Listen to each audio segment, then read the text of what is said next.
How you doing, Narada? I'm good, Greg. Man, it's so nice to see you. Thank you. Good to be seen, Greg. Good to be seen, man. Can you hear me all right? Because I heard you asking for a microphone. Is this all right? No, it's all right. Yeah, man.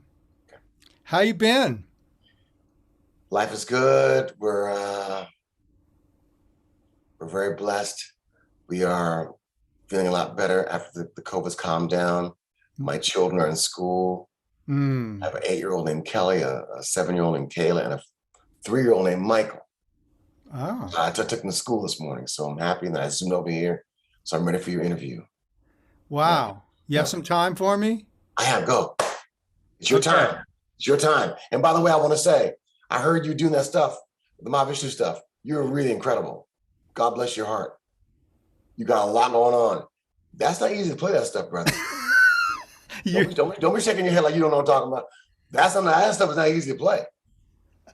And you played all of it. A tribute album. So hey man, I'm like, damn. I'm like, damn. sir, coming from you, that means the world. Thank you. Thank you. You Good. know, I coming want, I from the want, I want to lay master. it on you. I want to lay it on you. You're laying it on, and I'm loving it because you're the master, and I'm just the student. The student illumines the master. How about that? I'll say this: I tried to take what you did and do something of my own with it, and as we all did, as you did before and after you, and the guys that came up before you. But but yeah, I mean that music is hard to play, and it's a beautiful challenge, Exactly. Exactly. right? You have to rise to it to really give it justice because it's very spiritual and it's very physically demanding music. That's right. It's beautiful. For me, it's probably the most demanding. We played shows, Greg, for 3.5 hours. My drum solo wouldn't even come to the third hour. Yeah. See, I mean, there were marathons. And then Vishnu would come back behind me with sleigh bells. And he'd shake the sleigh bells during my drum solo. He'd say, Joy of the Supreme, Michael. Joy of the Supreme. Just shaking those bells. When I hear the sleigh bells, I go off. Yeah. Well, we're going to talk about we're going to talk about all of that, my brother. Okay. But I want to give you a proper introduction. And hey, everybody, it's Gregg Bendian. This is the ProgCast, and if you've been watching and listening over the last couple years, you know that we get the heaviest cats up in here, and today is no exception at all. One of my great heroes from my childhood, back in I want to say grammar school, like Okay. fifth or sixth grade, when Apocalypse came out, it was under the Christmas tree. Okay, so this man is a drummer, he's a composer, he's a producer, he is a singer, he is a keyboardist, he's a Grammy winning artist. And I am just so pleased to have him on my program. So happy to welcome NARADA Michael Walden. Yeah. Thank you, Greg. You That was know beautiful. him. You know him from Apocalypse. You know him from Emerald Beyond. You know him from Inner Worlds. You know him from Wired. Oh, You thank you. know him from Black Market. Oh, You thank you. know him from Exposure. Okay. And one of my all-time favorites, Garden of Lovelight. Thank you, brother. Thank you. Thank you so much, Greg. So much love. So much love.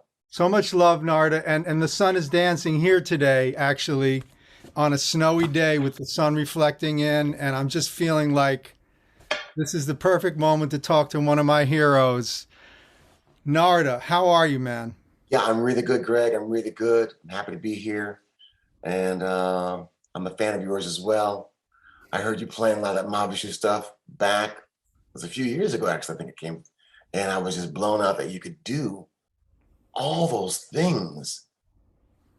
It was incredible. I mean, you, from start to finish, were doing the whole albums. So I was like, wow, that's a lot of work. I mean, only I know, and you know, people who play it know how much work that really is. And endurance, you know? So thanks to you, love to you, gratitude to you, that you're keeping the flame alive. Keeping the flame alive. Keeping the flame alive. There we go. Yeah, the inner mounting flame is still there and it's still mounting. That's right. So, I mean, there's just so much for us to talk about, but thank you for your kind words. And you know, you have always been a really outspoken supporter of the Mahavishnu Project, and for that I'm so grateful. But I have to tell people this story because it's true, and you will remember it, and you can verify it. Mahavishnu Project was getting ready to play at a festival in Pennsylvania. I'm trying to remember where it was.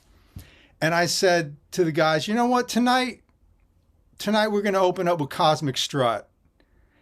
And within 4 minutes, within a few minutes, my cell phone rings and it's NARADA Michael Walden on my phone.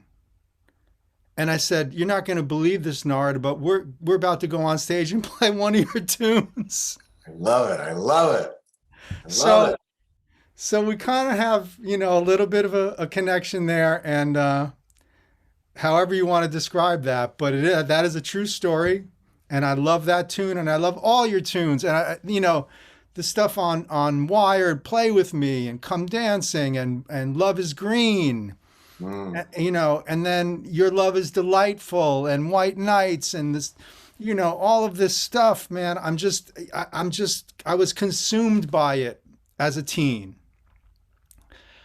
When I first heard you on Apocalypse, I couldn't believe it because that's like your first first record out of the gate, and you're playing with the London Symphony Orchestra, George Martin producing, and Michael Tilson Thomas conducting. What was that like? Incredible. The top of the mountain.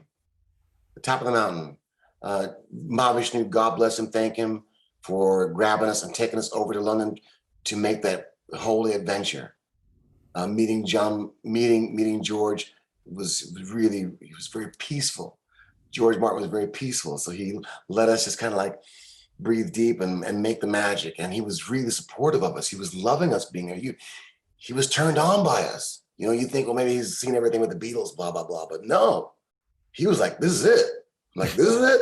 Yeah, this is it. And so then I remember the first day we got there we were set my drums up in the same big room with the strings. And then we started playing, and they said, no, that's not going to work. My drums were completely killing all the orchestra symphony. So then they moved us across the hall. And that became a little challenging because now I'm in my own little room with John McLaughlin, the rhythm section in there. We have a little TV camera, and I can watch on the camera Michael Tilson Thomas conducting the orchestra. I can kind of see that on the corner of my eye. And then there's our rhythm section here. So then in my phones, I had to really rely upon just hearing more than being able to interact. So God bless that Vishnu had the insight to take us to the SIR studios in New York before we ever went there to kind of run through those pieces a bit so that we'd know Wings of Karma. We would know, you know, Hymn to Him, which we did play once at the Buffalo Philharmonic live. So that was wonderful. And we would know those like visions of this naked sword.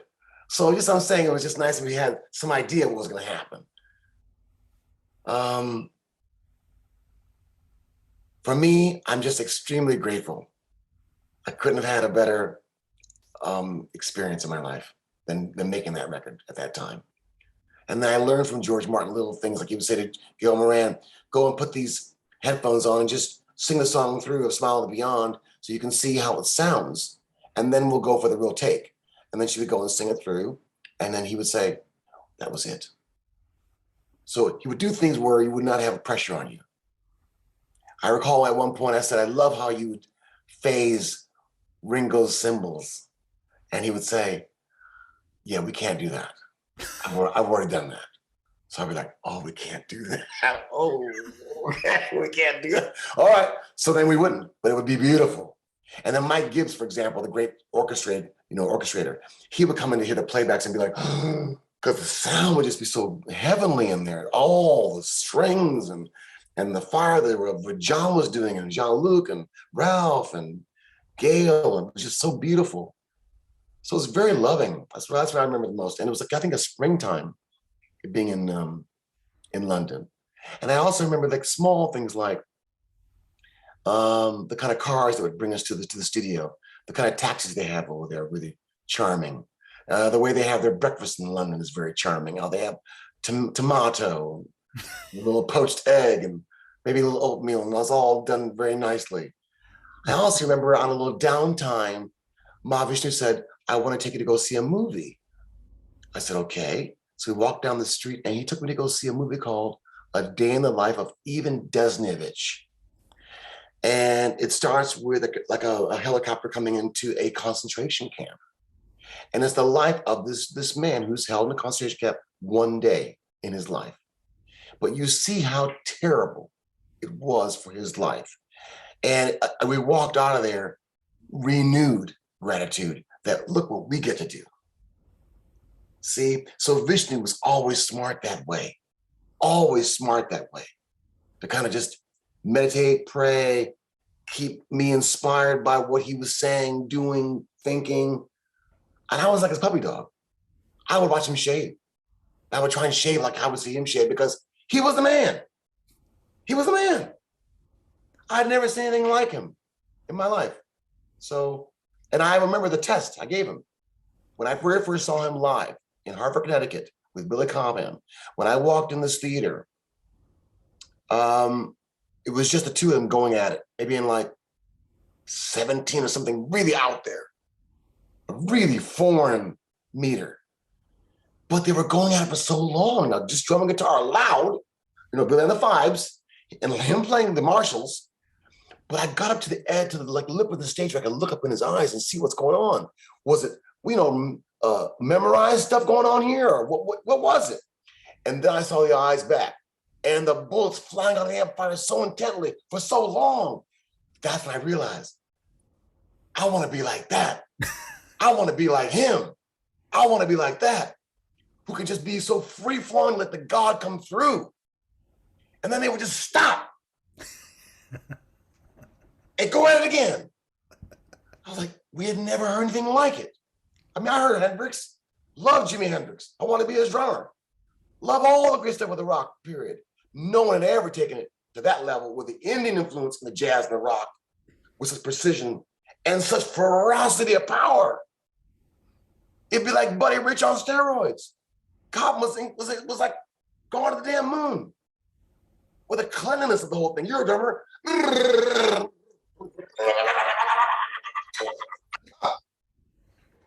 So dramatic with it. It was frightening. Spiritually saying, it was frightening. So when I saw that power, man, I was so happy to be able to go backstage. This disciple I recognized in the audience in the picture. I said, please take me backstage, meet Mahavishnu. I'm just a big fan. And I know about Guru and Mahavishnu, the meditation they have in Miami, Florida. I just left Miami, Florida down there. And I knew Ina Carmel. He said, I know Ina Carmel. I said, great, please take me backstage so I can meet Mahavishnu. And he did. He did backstage area. And in the backstage area, I met Mahavishnu, and there he was. He said, wait in this little room and I'll come and talk to you. And I could hear in the other room Billy Cobham, Jan Hammer, talking about Elvin Jones, talking about John Coltrane, talking about all this high talk they were doing. I couldn't see them, but I could hear them. They were just like, high talk. Yeah, Elvin, da-da-da-da-da. Yeah, John Coltrane, da-da-da-da-da. And then came in my little room, the great Mahavishnu. And I was taken like Abraham Lincoln, some great statuesque person, still sweat. And his sound of his voice was different. It was like an English meets black. How are you, brother? Like that kind of thing. And I said, oh, I'm really excited. My name is Michael Walden, and what I've seen you do, I want to be like you. I've never seen anything like what you've done tonight. And he said, well, it's largely due to my life of prayer and meditation with Guru. And I said, I can feel it. I said, I see on the back of your jackets, his poems and things. He said, well, yes, I'm going to go and see him at 6 a.m. And I'll tell him I met you. And then even that hit me because it's now 1 a.m. after that concert in Hartford. And he's saying he's going to drive to Queens, New York to go see the Guru at 6 a.m. So that means he's not going to sleep all night long. So then I go, this is really incredible. How he can even do this and then drive all night and go see his Guru at 6 a.m. It was just like unheard of to me. And then about a week later, he called me on my phone. I'm way out in the middle of nowhere, Greg. I live in a place called Canyon, Connecticut with my band, with Sandy Toronto guitars. The band's called New McGuire Sisters. And they were mean. They could play all the stuff. They were mean. Ralph Armstrong, we flew in from Detroit on bass. He was 17 years old. And we had our own barn. We could play loud up there. Yeah. We all had our own little cabins and all that. And I was really, able to kind of just get my strength up. So Vishnu called about a week later after meeting him and says, I want you to go and meet the guru. He said, I can't be there, but I want you to go meet him. He said, he'll be in Norwalk, Connecticut. And I said, okay. So I hung up the phone. And I couldn't believe that he would call me at all. And then I just took my hair, I brushed it back. I had a big afro, shaved off my little beard, put on a little white clothing. I had my manager, Greg Fell, in our old black limousine, drive me down from Canaan to Norwalk. And I got in a little late to the meditation, and there was only a chair on a girl's side to sit down. So I sat with the girls, and the Mahavishnu, a guru was singing this beautiful song, playing harmonium. He kind of recognizes me sitting down. He like notices me, and he keeps singing. And then after that, this old lady named Akuti got up front to read from a new book he put out called The Dance of Life Part 2. And the poems were like hitting my heart, like, oh Lord, how many days, how many years must I wait before I will see your face? How many tears must I cry before I will see your face? It went on like this, just the yearning for God.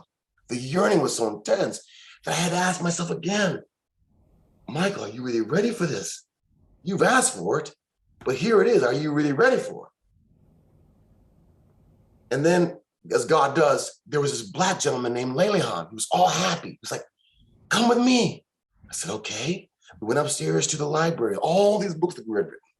I had just enough to buy that one book they read from Dance of Life Part 2. I had $5 in my pocket. And I came downstairs with my little book, and there's the guru standing there. And he stands and he kind of meditates for a long time like this. Like I saw John's eyes in the concert. The eyes rolled back in this very peaceful feeling. And I'm just standing there in front of him.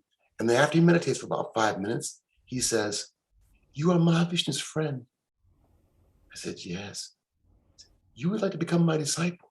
I said, I think I'm ready. And he said, I accept you within my heart. And then he kind of walked away. But as he walked away, I felt like this kind of explosion in my heart, like deep gratitude that Mahavishnu, his teacher, would accept me. It was profound in my heart. And then I went to their restaurant called,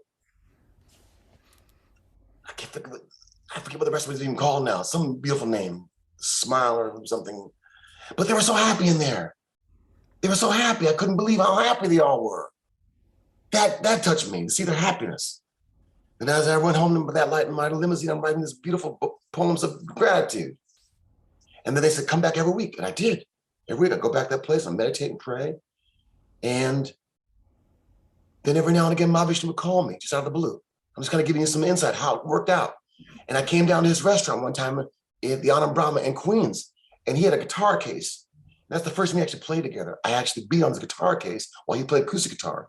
And with that, we'd be in 7 or 9 or some odd meter, but at least I could play with him and show him I had some talent to play that way. Then the second time he played in the basement, not far from meditation, where we actually played drums and guitar. That was phenomenal. Then the third time was at our barn with the band. He came there.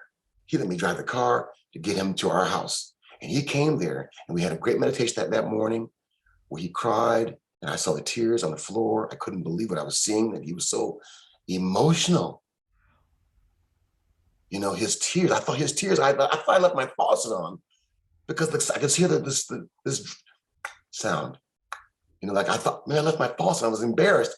I leave my faucet on to just disturb his meditation. But then when I went down to like he did, and I looked back at his face, it was all these river of tears. That's what hit me again, Nard. Are you ready for this? Then he said, let's go play. We went into the barn. In the barn, he sat on this high stool, and we all played this fast funk, because he likes that fast funk. And he wants everyone to solo first. He wants Stan and Toronto to play the guitar. Stan is burning. Billy McCoy on the piano, he's burning. Ralph plays a fuzz tone thing, he's burning. I don't play a drum solo, I'm just holding time, but let him play. Then he wants to play, but what he does is, if you're me, I'm him, he looks at me like this, kind of a stone face. But the sound, Greg, is phenomenal. It's with the face of this. Straight face. Disconnect. I'd never seen anything like it. And I didn't want to blow it. So I said, I'm gonna close my eyes. And then I could just go by the sound and just hear it and go with it and get out there. But had I looked at him, it wigged me out, Greg. Completely wigged me out. So anyway, I'm just giving you these insights, how it kind of began in the first place, how we end up being chosen to come along. It's incredible. Incredible to hear that. It's incredible. I mean, I picture it as you tell me, and I know how intense it must have been, just a little bit. And these are all great moments. And I want to talk more about Mahavishnu, but I'm really curious about your beginnings in Michigan, because you must have had a lot of exposure to the arts and to music at a young age. Is that right? Like you. I look at your room. I'm seeing me in your room. The piano over there. See? I love playing piano. Yeah. I loved all that. Loved hearing all the records. We'd rush home from school to play, Soul Serenade by Kim Curtis. We'd rush home to hear April in Paris by Count Basie. We'd rush home to hear the intro of Johnny Mathis, A Certain Smile. We'd rush home to hear Ray Charles, the live album, live in Newport. We'd rush home to hear the music. So the music was everything for us. And we were raised outside Kalamazoo in Plainville, Michigan. So way out in the country, way out in the country. So nothing to do but play the records, play the music, run and do your sports, your homework. But my dad wanted to be a drummer. So I think that's where I got a lot of the passion. My dad wanted to be a drummer. And my mom, her family's really into the music. They play it, but they also are deep, knowing what's going on. If Cannonball dropped a new album, they had it. You know what I mean? When I was a little kid, they had Nina Simone live at Town Hall. They brought Horace Silver, 6 Pieces of Silver, with Louis Hayes, who was 18 years old playing drums, Senor Blues. They had that. They had anything that I would need to hear. They just had it, like angels. And then my Uncle Travis played piano, behind you. So I played talent shows with him. So that was exposure. Then I found another little kid when I was really about 10 years old. He was 10, named Joel Brooks. He played the B3 organ really well. I couldn't believe it. So we had our own first band called the Ambassadors. And his uncle owned a club called the Ambassador Lounge. We could go in there and play a bit before the main cat come on. So that was exposing for me, really wonderful. It helped me so much to play at an early age. And then I had two great teachers. Tom Carey taught me snare drum, and Bobby Davison taught me a little snare drum. But then around the corner from my grandpa's house was a man named Harold Mason. And he had the blue book of Jim Chapin, of the Book of Independency. And you play ching, ching, ching, ching, ching in the right hand, and then you learn against it, the figures written out to play against it. That was really cool. And he was so bright, he would say, now the new jazz guys, they aren't playing hi-hat on just 2 and 4 anymore. They're playing chick, chick, chick. So he got me thinking you gotta be really well, coordinated, do different things. He went on to play drums for Stevie Wonder. I saw him come through Kalamazoo with Stevie when I was about maybe 14 now. That was a killer, because he was a killer, and then Stevie was a killer. And the beat that we're into at that time is still hot to this day. Let me play it to you. He goes, ding, ticky, ding, ding, ding, ticky, bing, ding, ticky, ding, ding, ding, ticky, bing, ding, ticky, ding, ding, ding, ticky, bing, ding, ticky, bing, ding, ticky, ding. On the bell cymbal, driving like that. Hi-hat, chick, chick, chick, chick, chick, chick, chick. Then Steve would grab the sticks, and he go play it. Ding, ticky, ding, ding, ding, ticky, ding, ding, ding. And then you stand up, and fall the stool and get him play again. I was like, this guy's really nuts. That was Stevie Wonder. Incredible energy. So the funk and those beats, man, really are stained on my soul. And I really think that jazz rock fusion, it's part of its love is that James Brown funk, Stevie Wonder backbeats in the fusion. That's what makes it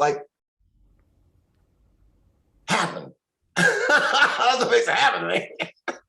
Well, it's such a great amalgam of all the best ingredients, right? Because you mentioned records that I grew up with. Okay. See, I was blessed with really hip parents, not musicians, but music lovers, right? That's it. That's it. So, Atomic Basie and Tchaikovsky piano concertos. And before I was even 10, my dad took me to see Ravi Shankar and Alla Rocca. My dad took me to see Stan Kenton. So when you're like spoiled like that, Yeah. nothing else will do. Because now you start taking piano lessons and you start thinking about harmony and you start thinking about a bigger picture. And then at a certain point you say, well, what am I going to do about it? Yeah. Right. What can I say? What can I do? And I want to tell you before I even move on that you were very important to me in that a drummer is composing. They're recording a drummer's songs on this record. And now he has his own record. I mean, that as a teenager, and I was into Spectrum. I was into Billy, I was into Max Roach Clifford Brown. I mean, I was into the stuff, but you were closer to my age than anybody before that, right? So I'm thinking, here's this young upstart doing his thing. And boy, can he write a melody.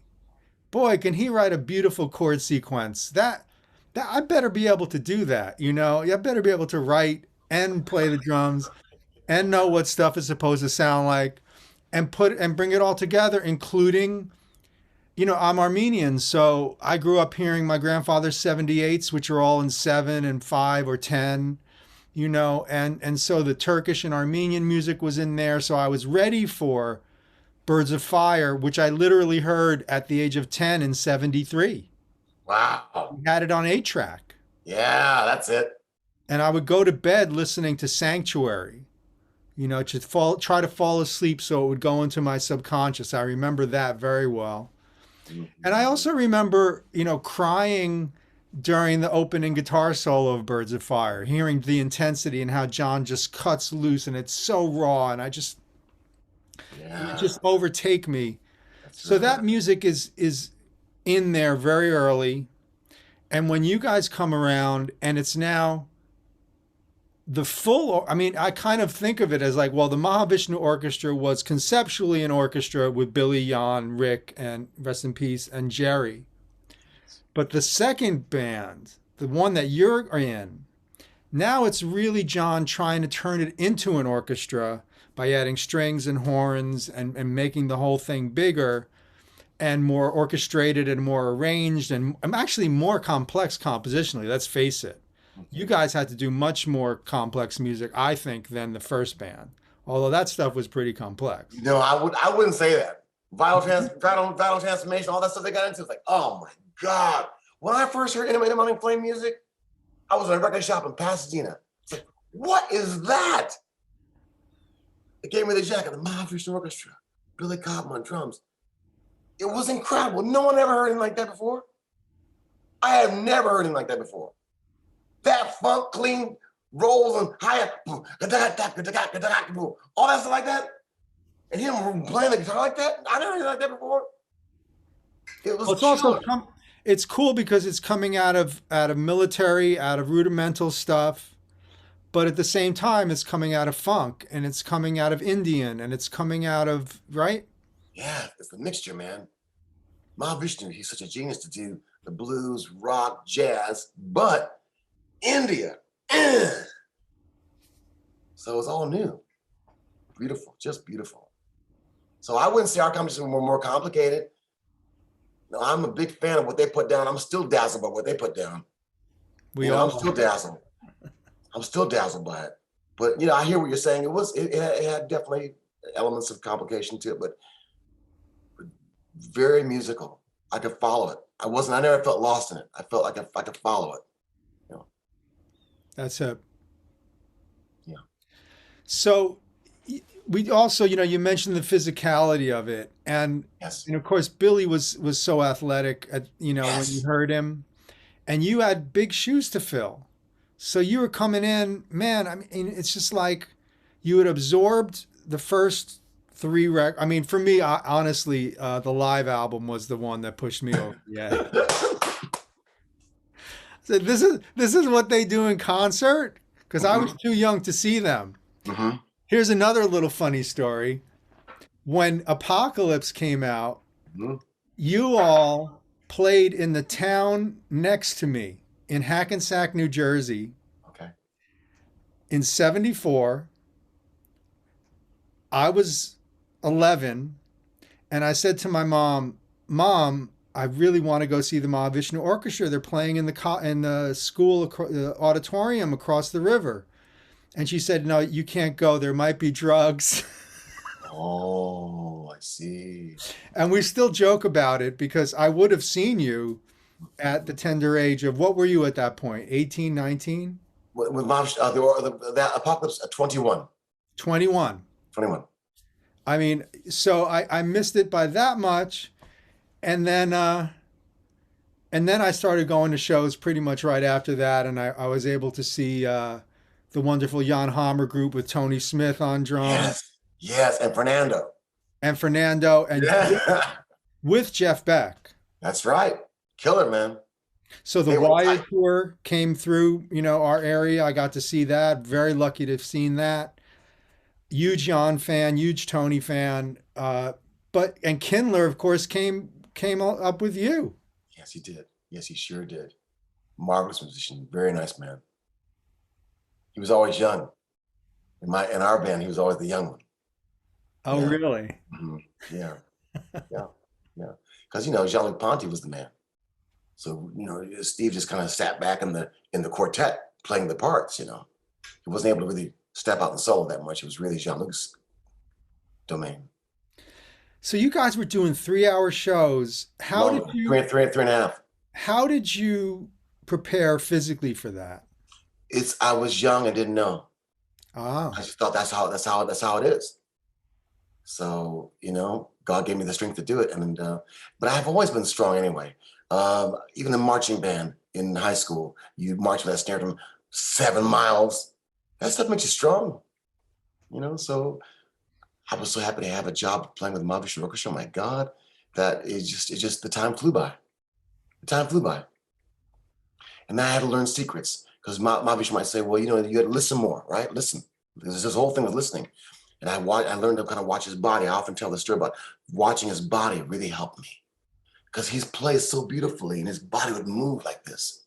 When his body would get this little move on, I would encourage that movement, whatever it would do to make that movement can grow like blowing a fire, like keeping this fire.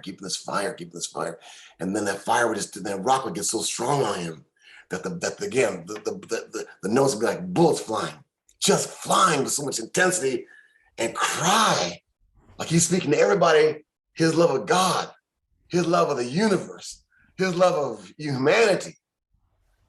And so I would just do whatever I could just to support him. And those would be the shows he would say, you were great tonight. So I had to learn that. Yeah. But I also want to say 2 more things. My guru was very instrumental. He said to me, do not compete with Billy Cobham. Compete with yourself. Be the best of you. But do not compete with Billy Cobham because you can never beat or compete with Billy Cobham. none of us can. Yeah, but compete with yourself. So that was something I had to really pray on, meditate on. And that helped me a lot. And then Vishnu would say things to me like this: which horse is stronger? The horse that can run down the mountain the fastest, or the horse that can run periodically and stop on the way down the mountain? And I would say, the horse that can stop periodically down the way. Might say, you're right. Yeah. The power of restraint. The power of restraint. The power of restraint. So he was talking like that all the time. Then, before going on stage, what's he listening to in his Sennheiser headphones? Elvin Jones and John Coltrane going at it, hardcore. You could hear it. This is how he got hot for the show. It was either that or some intense Indian music. But 9 out of 10 times, it'd be Elvin Jones burning. And we walk on the stage. I had the pleasure Put that in the pipe and smoke it. Put that in the pipe and smoke it. Yeah, seriously, because when I hung out with Joseph and Anthony from the crew, Anthony Barone and Joseph Dana, they said they were in a car with Mahavishnu one time, and he's playing Coltrane on the cassette player. And they're saying, John, what is this? And he said, this is what I'm trying to do. And they had thought he was trying to do Hendrix, but that's part of it. But really, the Coltrane Elvin thing, I always thought of that relationship between the drummer and the soloist. You carried that over from Billy, but you carried that over from Elvin and Train. I was very inspired by all of it. And just, again, playing what I felt would inspire Mahavishnu. That was my whole love of life, to do whatever it took to inspire him. Yeah, that was my whole thing in life. My whole thing.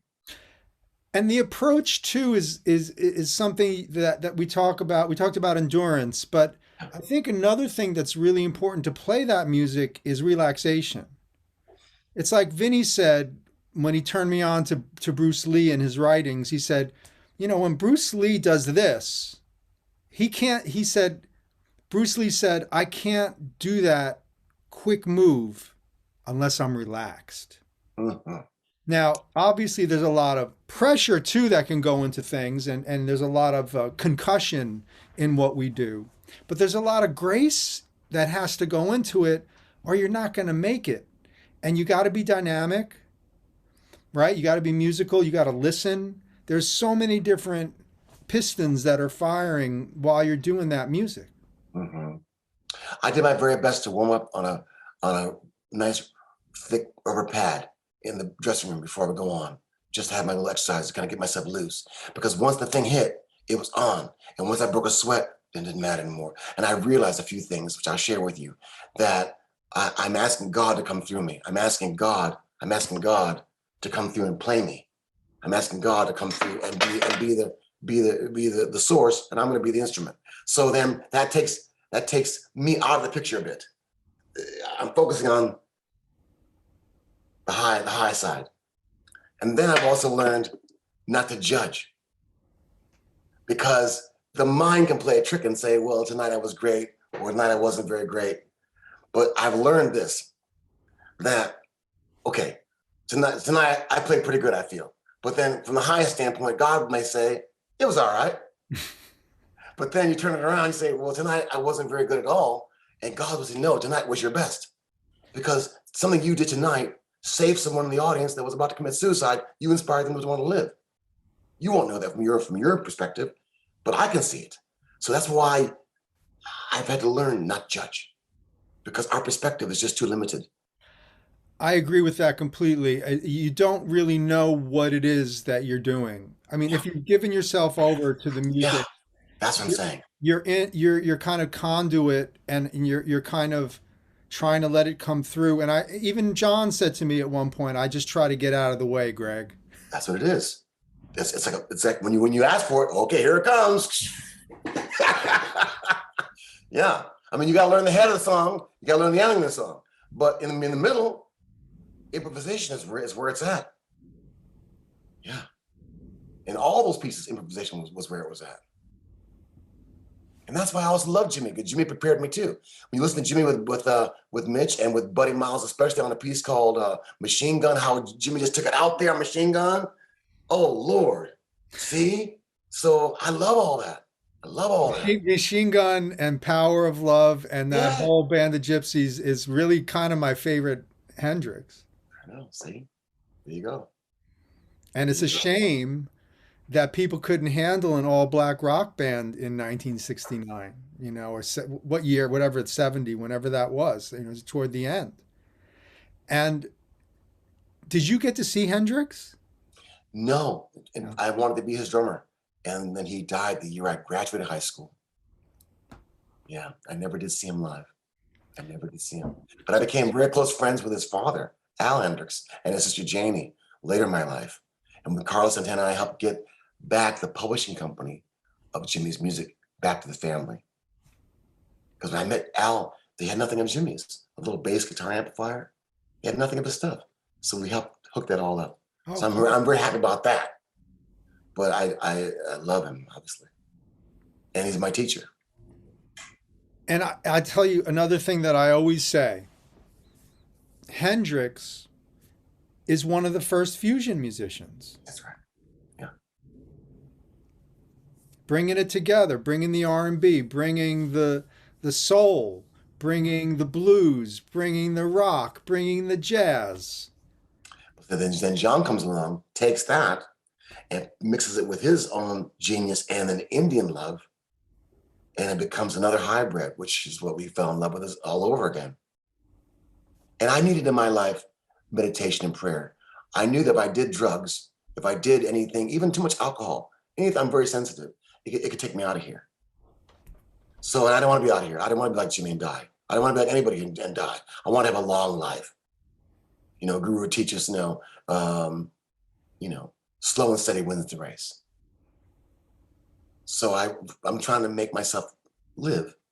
Here I know I have children like my life, but I can have all this and do all this now and feel happy and strong. I think because of good living and music, and prayer, meditation life, and high thinking, and nothing has ever happened to me bad in music business. I've been shielded by the angels. Nothing's ever happened to me bad. It's all been beautiful. And even people who I thought maybe I shouldn't work with, but once I meet them, I love them. So I'm really fortunate. But you have such a positive outlook on life, don't you? I do. I think that helps a lot. Where does that come from? It's all God. It's all God. Every bit of it. It's all God. And my parents were happy people too. They were good people.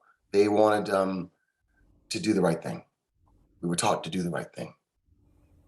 Yeah. Any recollections of Velvet Darkness and playing with Holdsworth? Yes. Alan Holdsworth asked us to come to Rudy Van Gelder's studio in New Jersey. We're not far from where you are. Actually, right over here in Englewood, yeah. Exactly. And it was a wonderful studio. I mean, CTI, that place is like sacred. Yeah.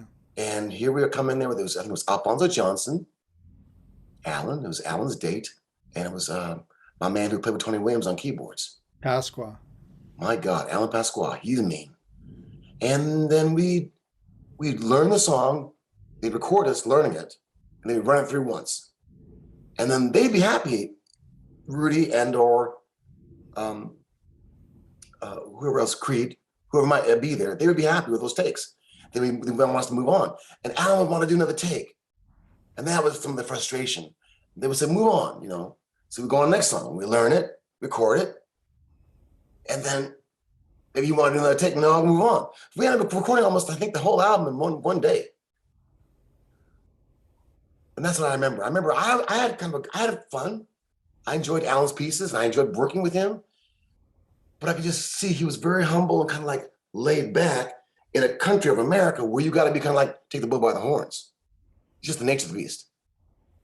Then I found out later on he really didn't like that album. I guess I heard him saying in some interview or something. But from my side, I enjoyed making it. It was a lot of fun. Yeah. But yeah, you had burst onto the scene through Mahavishnu, and then all of a sudden you're working with all these different cats. I mean, for a minute there, you're in Weather Report, right? I was asked to be in Weather Report after I recorded a piece called Black Market. Chester recorded it, and then they loved Chester's beginning, how it doom doom doom doom doom doom, and how Chester played the intro. But then they had me play it, and then they spliced me in from dun dun dun dun dun dun dun dun dun dun dun dun dun dun, and then shabba and da then it's on, and then it's a jam session, and here I'm watching Wayne, like Junior Walker style, play that funk. I was like, damn, I'm in Battle Creek, Michigan now. I was going at it, man. Like, all right, let's go. But that's what it was. That was Black Market. Then Joe said, well, if you can join the band and bring a bass player, because I think Alphonso Johnson is gonna lead the band. I said, well, I don't know if I can join, because kind of privately, I told Tommy Bolin I might do some touring with Tommy Bolin. I want to do more of a rock thing at that time. Right. And but I said, I think I have a bass player. My friend in Miami is Jaco Pastorius. Joe said, I think I've heard of him. I said, why don't we fly him in and have him play a piece with us? So we flew Jaco in. And then Jaco gets there the next morning, and Joe breaks out this composition called Cannonball. And it's an incredible piece of music. And as he's teaching Jocko the song, Jocko, because he could play everything, starts playing these things. And Joe stops and says, don't put that shit on my song. So Jocko has to adjust his attitude. And he does. And what I do, I say, Joe, just play the song through once for me by yourself. And he does. I take it on my cassette recorder, which I would always do at that time. I would record on the cassette, go in the hallway for 10, 15 minutes, and do a quick study, memorize it. Then I can come back and kind of know what to expect and then play it. And that's what we did. And that became the song called Cannonball. And that was his audition. He then joined the band, and I went on Tommy Bolin. Because I wanted to have a rock and roll experience. The fusionary world was incredible, but I kind of missed the other side of it. Yeah. And Tommy Bolin was a force at that time too, right? He was on fire, man. I mean, I knew about him through that band called Zephyr. And then when the Spectrum hit with Cobham, he was mean. I was like, okay. And then I think I went down to Jimi Hendrix's studio and cut a piece called Marching Powder. Live. And this is my first time playing with Jan Hammer in the studio. David Sanborn, Stanley Sheldon on bass, Sammy Figueroa the Great on congas, Dennis McKay, the engineer, producer, co-producer with Tommy. And Tommy kind of showed the piece, and we just cut it, I think, once or twice, and that was it. But it was just nice to play with him because he was like, I could relate to again. Kind of like Jeff, more on a bluesy, taking your time, not trying to be all like a billion notes, but just like easy about it and bad. Expressive. So I understood it. You know, more high school vibe than professor, more high school. You know, we will get it on the back of the car feeling. And I loved all that. So, and then he said, well, I might go on tour. Would you come and tour with me? I said, sure. So that's how that all kind of came about. And we did tour together. It was lovely playing with Tommy Bolin. What was the Bolin band at that point? The Bolin band became a brilliant band of Mark Stein from Vanilla Fudge, the organ player and singer, who had rearranged, set me free, why don't you, baby? Get out my life. That cat. I was like, damn, okay, come on. Him, a guy named Reggie McBride, who played bass with Stevie Wonder. He was cold-blooded. I brought Norma Jean Bell, who played the sax with Ralph Armstrong and Mahavishnu Orchestra and all of us. And she could sing and play great. And Tommy and myself. That became our band. And we had a nice rehearsal in LA for about a week time. And we kind of learned everything and kind of be loose about it. We went on, played some great shows together. Winterland Ballroom up here in San Francisco and out there in Denver and New York and a lot of places. But then it ended up in the Bottom Line, where Tommy got in over his head with some alcohol, whatever it was, and couldn't stand up very well. I had to lean back on the pillar. And I didn't like it because New York was my home, where people come to see me play and see us play. And I just didn't want to be like that. So I realized maybe I couldn't stay in that band any longer. Not because I didn't love him, but it wasn't good for me. I'm coming from meditation spirit and there's other things going the other way. So I had to leave it. Yeah, it was tragic how it worked out with him, really, yeah. But I love him, and we were very close. We talked a lot about meditation, a lot about good life. He had it all going on. It was wonderful. Yeah. Love him in heaven. How did you end up working with Jeff Beck? Another great story. Mahavishnu Orchestra had just released, I think, the second album, Visions of the Emerald Beyond. And Jeff Beck was on Blow by Blow, Heat, and was packing them in, man. And we came together and toured Australia, Europe, and America. We played Avery Fisher Hall. And most nights we would do a jam together with Bernard Purdy, his drummer, Norbert Bascom, his bass player. Is that right? No, Wilbur Bascom, Max Middleton, yeah, and Jeff, and then our band, and we just jam it, have fun together. And that was really great to play with Bernard Purdy because I love Bernard Purdy. And then he became my teacher. All the touring we do, he'd talk about everything to me. Like he took me under his wing almost. And that was phenomenal to learn from him. Wow. So what did Bernard Purdy pass on to you? Well, like, small things, like you want to make sure you sit on a good stool. I got some hemorrhoids coming on. You don't want to get hemorrhoids. You got to have a nice stool. And he had one of those kind of like those bicycle stools. Yeah. You might want to look at one of those things, because I was always old fashioned, whatever, sitting on this little stool. Well, it frees up your legs more, right? I guess so, but he liked it because it helped him feel better. And then I would watch him, that he would not get so caught up in the frenzy of the passion of the emotion of the anxiety. He was able to get passionate and feel it, but again, control it. So I watched him and learned that you can get excited, you can be passionate, but you can also just be cool about it. So I'd watch him be cool while he played Diamond Rust. You know, the little thing at 5, he was just swinging it. It didn't matter what happened, he'd be just in his pocket.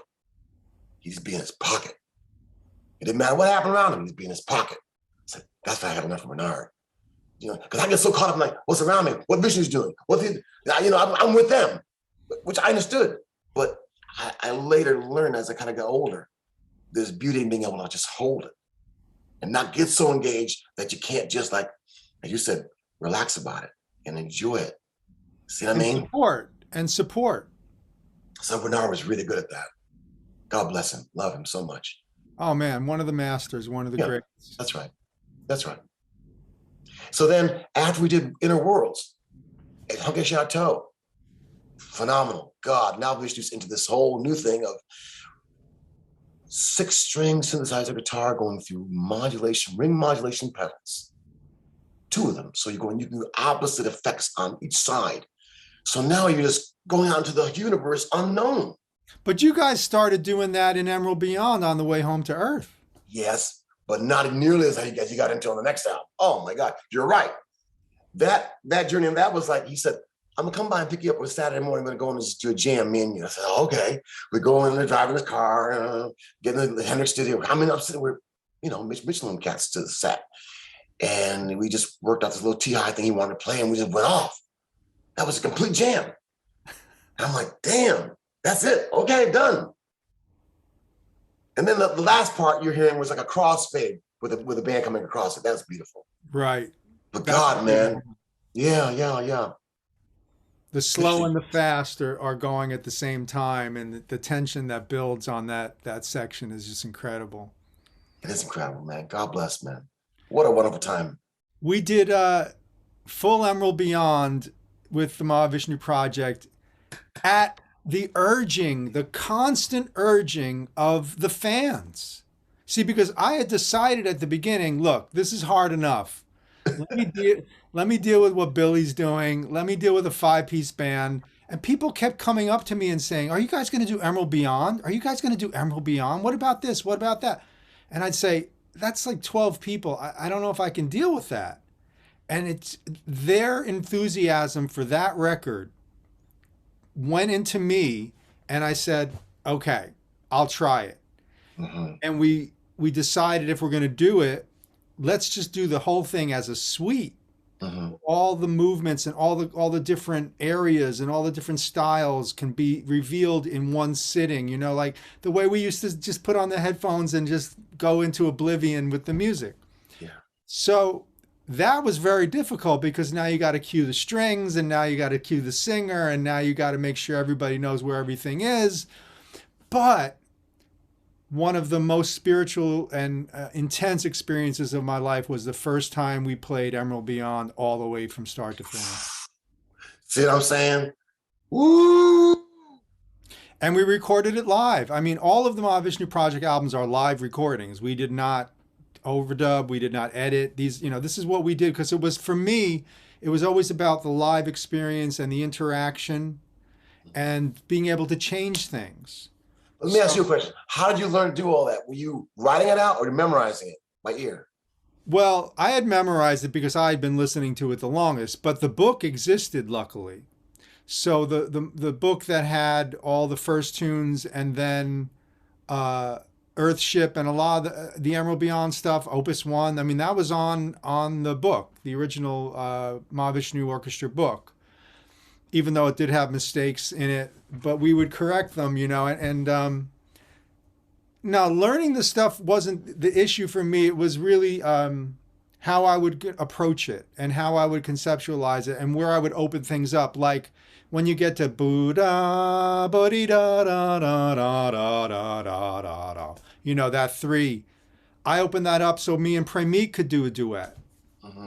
You I know, got you. so the different ways of doing it the way maybe you guys didn't do it, but that it said to me, well, that section could be opened up for a keyboard solo. There aren't any keyboard solos really on Mahavishnu Mach 2.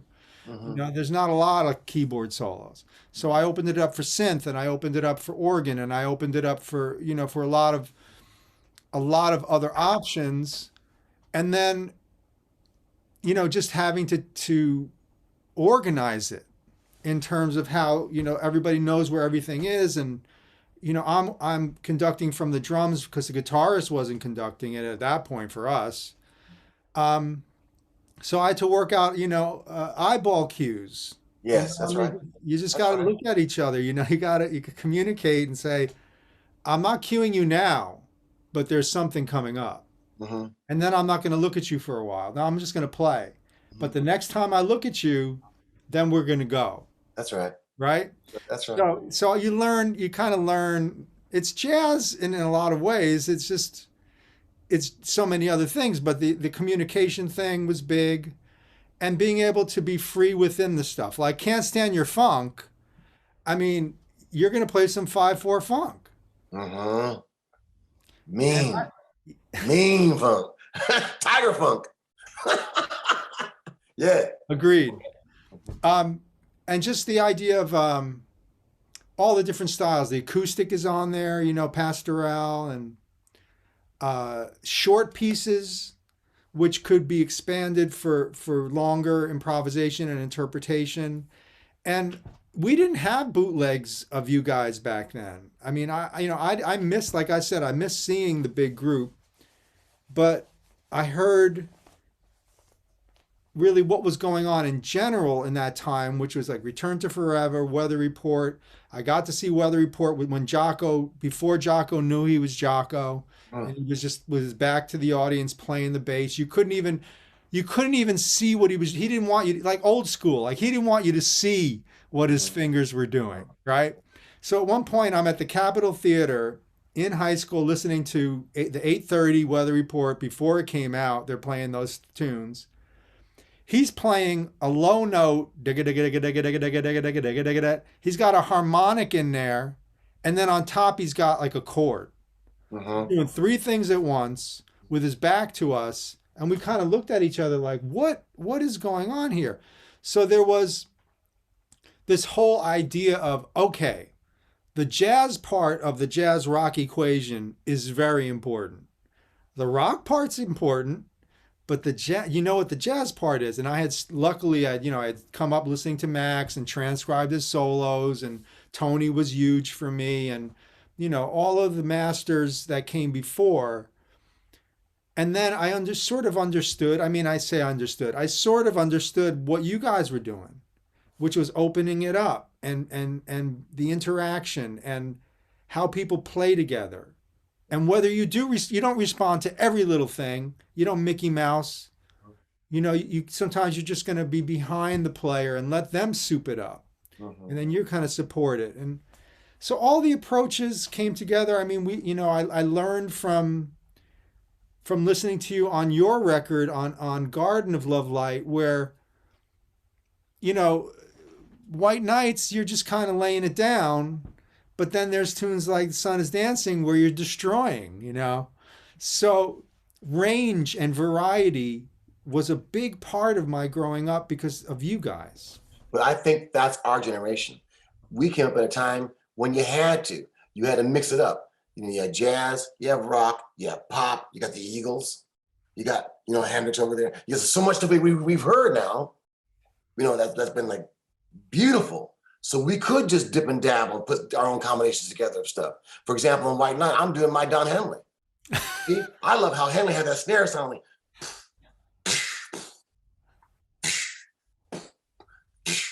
it's like a Cadillac door slamming. See, I love that, you know? But on Sonny's Dancing now, I can be more, you know, the school of free and bring it out and let it go. And then and majestic too, the theme. Ba-ba-da-da, ba-da-da, din-din, you know. Yeah. Woo! Yeah. Sanchez. And I'm very proud of the band. David Sanchez, great. Raymond Gomez, genius. Willie on the bass, my cat. You know, and so beautiful to be recording in Atlantic Studios. That hallowed ground where Ray Charles and Aretha Franklin, all that had happened. And Tommy Dowd, you know, helping us with compression, and Dennis Mackay to come in from Inner Worlds, because I wanted him to be there with it, because I knew he had those sounds, you know. Just a wonderful time. Jimmy Douglas was there also as a second engineer. He had been around all those sessions of greatness. Man, what a time in life. And I love Gomez. I want to sing about Raymond Gomez, because Gomez got me out of depression. After Vishnu went on to go do Shakti and Mahavishnu Project kind of folded, I didn't know what to do. So when I met Raymond Gomez on Lenny White's recordings, whatever Venetian Summer, whatever he had played on, he was killing it so intense. I was like, who is this guy, you know? Then I had a chance to meet him and then play with him. And then, oh yeah, I felt like I had found some kinship, because he was not only just bluesy and all that bad, but he was a drummer. He could play every little thing like that would be exciting for me. His phrasing, brilliant. So it turned me on. I got turned on, and I needed that. So I want to really thank Ray, David, of course, and Will, and that band, that time in my life. Can we go back to Inner Worlds for a minute? Yes, of course. I want to tell you one thing. Hold your question on Inner Worlds. You may not know Cosmic Strut. That was the first piece I've ever had on a record that I wrote, but it was cut on me on clavinet with Mahavishnu, Jean-Luc Ponty, and Ralph, and then overdub drums, which I thought was, I'd never done anything like that in my life before. Did you did clavinet first? Yeah. Was there a click? No. Didn't need one. Didn't know about a click. At that time, Mahavishnu Orchestra didn't know about no clicks. Oh, the click was in here. Yeah, exactly. I didn't know about clicks until later, but the following year. Yeah, Cosmic Strut, man. I mean, what a beautiful tune and so much fun. And yeah, the fact that you got a tune on the second album already. I mean, you've been in the band for what, a year? I think so. Yeah. Yeah. Mahavishnu was very, very kind to me, always kind to me. He gave me his roads, the same roads he wrote Birds of Fire, all that stuff, you know, the Hymn to Him, all those, that was in his basement. He let me have that Rhodes. I've got it here now. That's on that Rhodes I wrote Cosmic Strut. On that same Rhodes I wrote Way of the Pilgrim. On that same Rhodes I wrote a lot of my music. So he's been always, I have the Book Amplifier, his first Book Amplifier, he gave me that. He was very, very generous to me. And one time we were out doing this concert in Finland, somewhere far, far away. We were opening for Tina Turner, big show. And he gave me a Lapin Zenzuli watch. And I'll never forget, it was the most beautiful watch. And I put it under my chair and we played the show. And when the show was over, it was gone. I felt bad about that. He's always been extremely kind to me. So I had Stu Goldberg on this program. Oh, okay. That's nice. And, you know, I hit him with some questions about that Inner Worlds record, because it's such a bizarre and unique record, because it goes so far out, but then it comes in with acoustic numbers that are just very calm and beautiful and serene. Yes.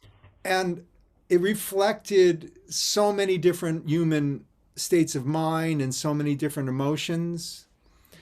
And he also, Stu told me something that blew my mind, and maybe you can refute or confirm this, but he said you took about 4 or 5 days just to work on the drum sound. Don't know how long it was, to be honest with you, but I do know it was a kind of situation where Dennis Mackay, our great engineer, co-producer, was very fastidious. And I wanted to make sure that the drum sounded right, because what it was, you see this door behind me? My drums were set up by not a door, but like 2 big windows. They were open. You could see the whole outside pasture. So the sound was not like enclosed. There was big windows behind me. So, and then in a big room. So I wanted to make sure that if we want to keep the windows open, because we're on this big pasture in France and outside France, that the sound would be like, you know, in your face enough. So we worked on that. I don't know how long it took us, but we got a great sound. It's one of the best drum sounds. Doom, doom, doo-ka-doom, doo-ka-doom,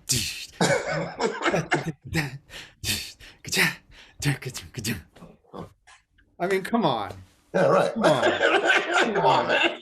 Come on, okay. We were rehearsing on Sunday, and I just started playing that beat, and everybody said, "Oh, that's one of the great beats, man. That's just the Way of the Pilgrim." Come on. Yeah. And then this guy, timpani melody. Yeah. Timpani melody. Yeah. That changed my life, I have to say. As a person who studied classical percussion, to hear a guy say, "Yeah, you know what? Let's have this melody on timpani." Now Billy had put some timpani on Forest of Feelings, yes, with David Sanchez, and that also was important to me. But that idea of, see, other thing that you did on Inner Worlds is you overdubbed a lot of percussion. Yes. Can you talk about that a little bit? Yes, I really like the idea of making it a production of sound, and Mahavishnu was so gracious to let me do that. And chimes, you know, because we got the chimes on the previous album. So all these little sounds are just things I've always loved. Marimba, you know, congas and things, to play them all along with myself, kind of make a forest out of the sound. It was just a lovely time. But I must tell you, I felt the spirit again of Hendrix coming through, because Vishnu with the sound would just come ripping with these sounds. And you listen to playbacks, man, it was like John is out there. And we're grooving, but it's out there like Jimmy. Again, I keep saying machine gun to you because that's that pulling, that ripping going on. So incredible. I just really loved being there in those. I made myself think, never forget this time, Narada. I sat on the floor on the control room, hearing the speakers play back. And the sound, if I could ever explain to you, Greg, was just I couldn't put my head around how incredible it sounded.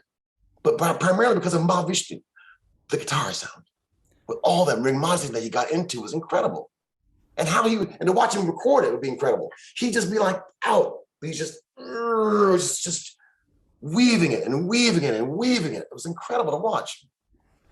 Yeah, it's interesting that you mentioned Hendrix, because I do think of it as a post-Hendrix kind of approach where the guitar is a sound generator. It's not just the guitar. Mm-hmm. Mm-hmm. Yeah. Boom, boom, down, down. Mm-hmm. Mm-hmm. Boom, that, don't, boom, down, boom. And then you guys are just going for it. Mm-hmm. And then that simple Miles Out bass part. Boom, boom, down, boom. Boom, that, don't, boom, down, boom.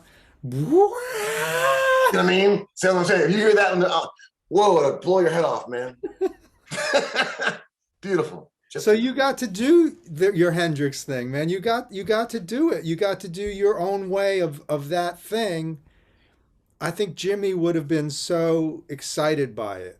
Yes. You know? And one of my favorite memories with Mahavishnu in Queens, New York, is driving in his BMW car, listening to the Band of Gypsies album and watching him listen to it, because he hears everything.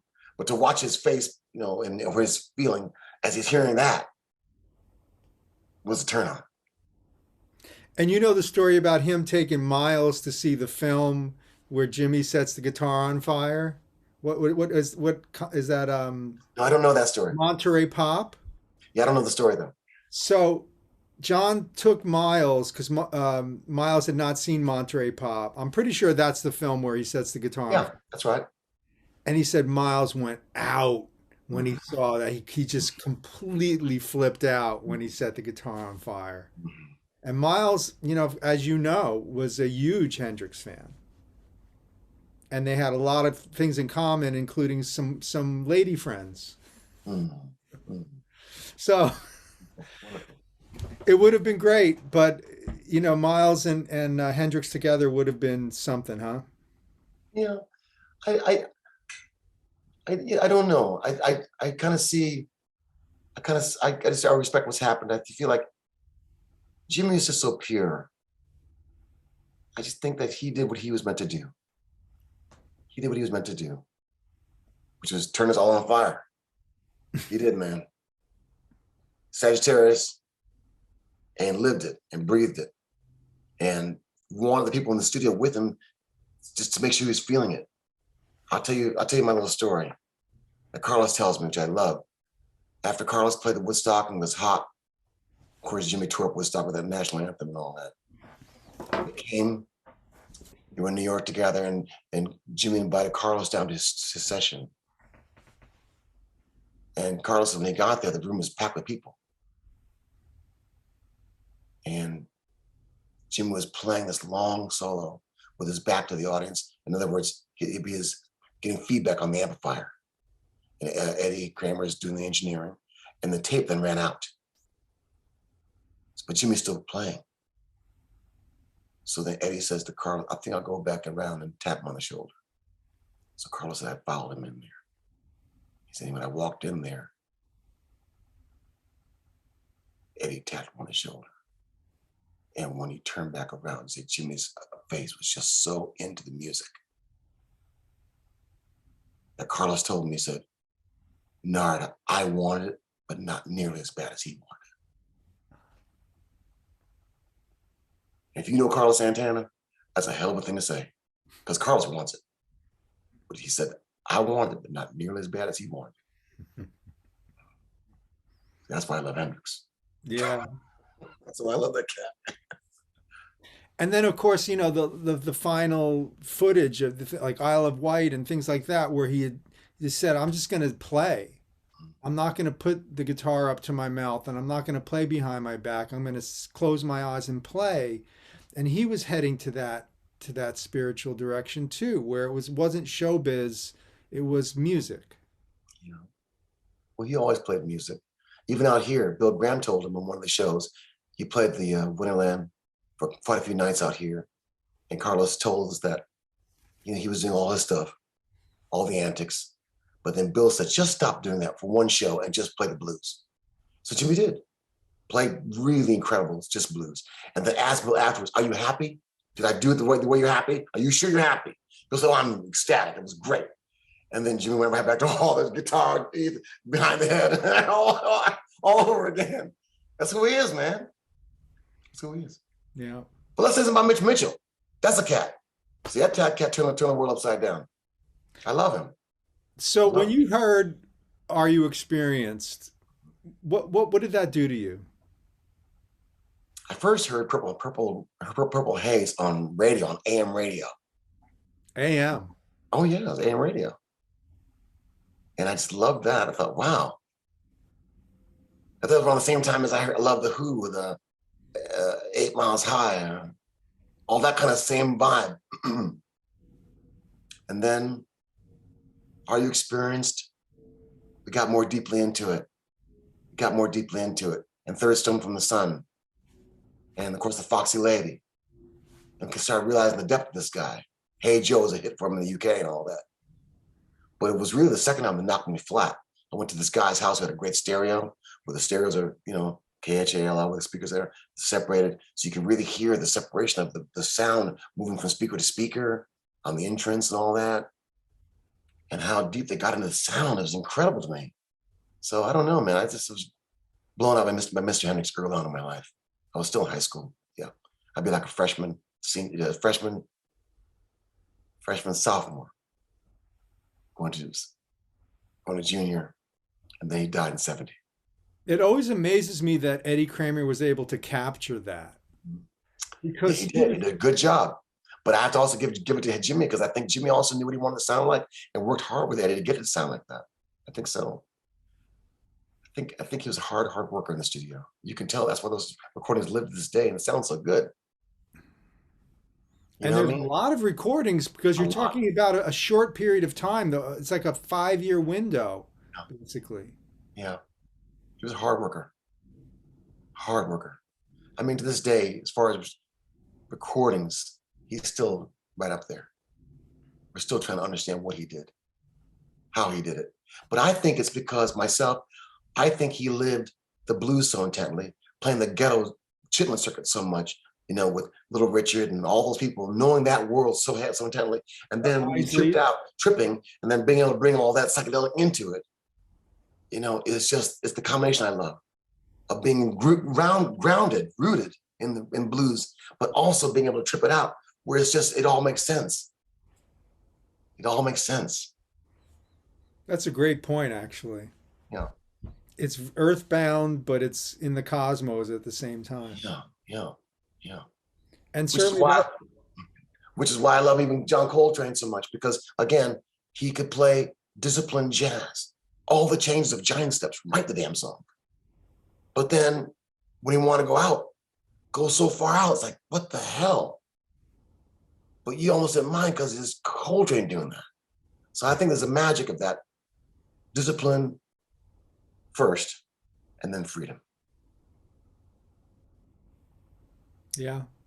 Like Vishnu, discipline, heavy discipline. The things he knows are staggering. The scales he knows, the modal things he knows, all the Indian stuff he's absorbed, all the Miles Davis stuff he's absorbed. You know, and then you just, when he takes it out, it means something. It's not just random playing. You know. Yeah, because then it's got a home base to come back to. Yeah. How did you make the transition into producing as much as you did? Because you did so many Grammy winning and Grammy nominated and working with singers and working with so many different great artists. How did that all start for you? Because clearly you were like the hotshot drummer, and then the next thing I know, you know, the Whitney Houston album stuff, you know, that starts coming out, and Stacy Lattisaw, I mean, it's all there. So tell me about that a little bit. I got, it was all very natural evolution. For my own self, and after 77, I was told I would be dropped by the label if I didn't have a hit. That's when it first smacked me in the face, the reality of jazz, rock, fusion, the world that you know and love.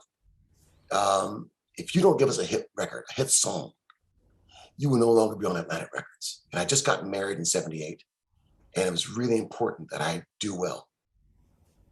I've always wanted to do well. And so then they said, just so you know, disco in New York is really hot right now. So we could take half the album that you put together off The Awakening and use half of that music. And then you can come to New York and be inspired by whatever you're hearing over here and maybe see how it hits you. And I went to New York, and it did inspire me. I saw a lot of the nightclub thing that was going on, the dance, how packed it really was. People were really, at that time, 4 on the floor, and songs and energy. It wasn't lacking energy. I could put Mahavishnu Project energy behind that 4 on the floor. I could bring Brecker Brothers into it. I could record power station with Bobby Clearmountain, get great drum sounds, get Hiram Bullock and Cliff Carter and my cats to play. So I felt like I could just pick all my energy and channel it that way. Just get a hit record, get a hit song, get a hit book.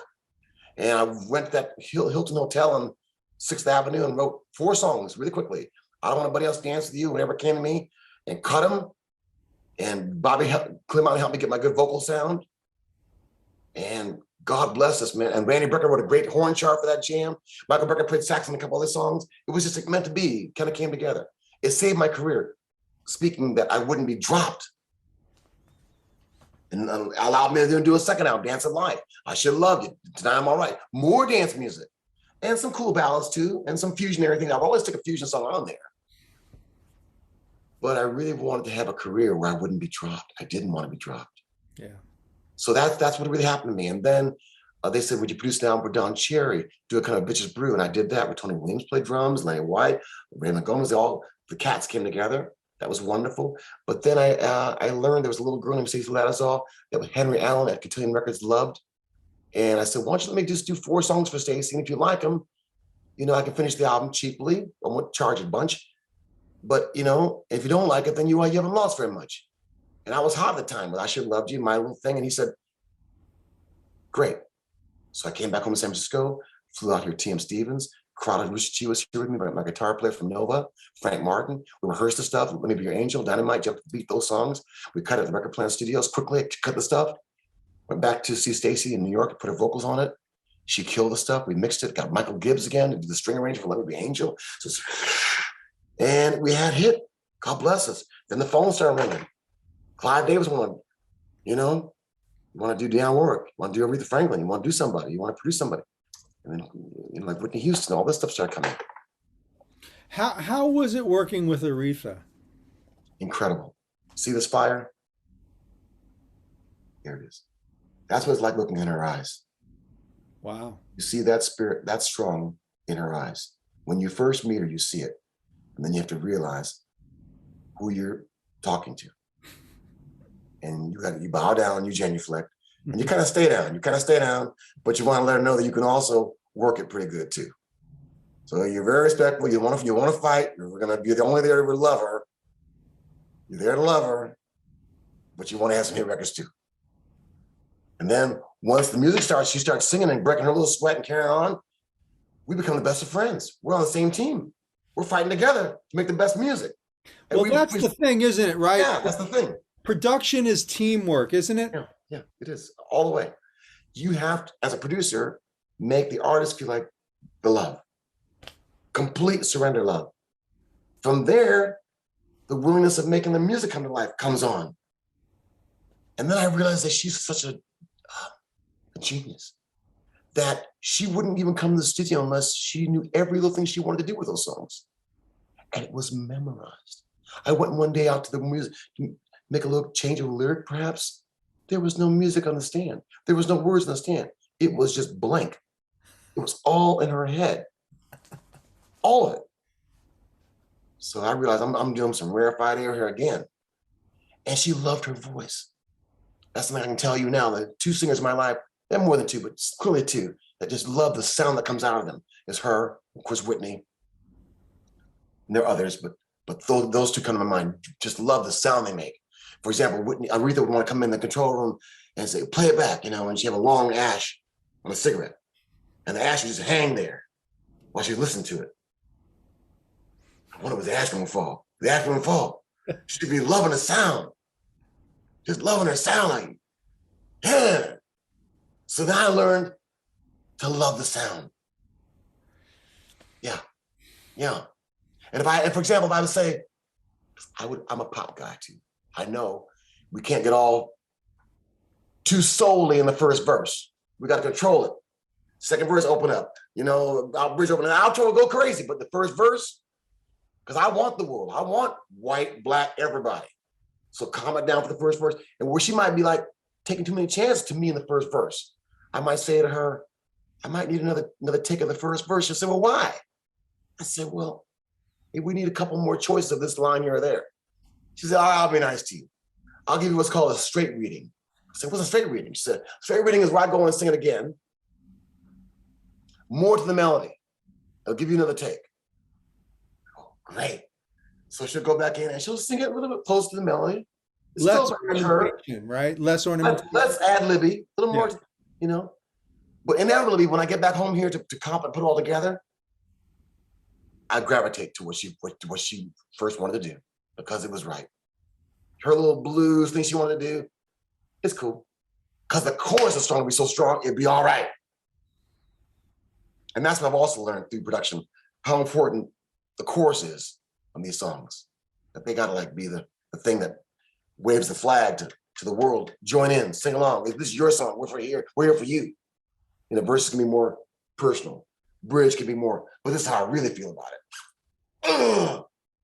And chorus, let's all come together. Let's all come together and sing together. So once I kind of learned that dynamic, which I always kind of known really, I was raised listening to Motown music, Curtis Mayfield out of Chicago, Stevie Wonder, all the stuff. In Michigan, we heard all the hit stuff. Even Patti Page, Old Cape Cod. And, I know music. So, music. So I used to sit in Queens, New York when I wasn't playing with Mahavishnu Orchestra at diners. There'd be on the wall those things you can punch in and put your quarters in there. I want hits in that thing. So I worked to have hits in that thing. Well, Highway of Love ended up on there, didn't it? Yeah, Freeway of Love, it sure did. It sure did. Freeway. His first platinum album, my first million seller. So I was really proud about that. Yeah. And then we did it again with the next album with George Michael duet. He was something else to work with. Really? So, yeah. He wasn't used to having a producer. He wasn't used to having anyone tell him, stop. But I had 10 tracks for him.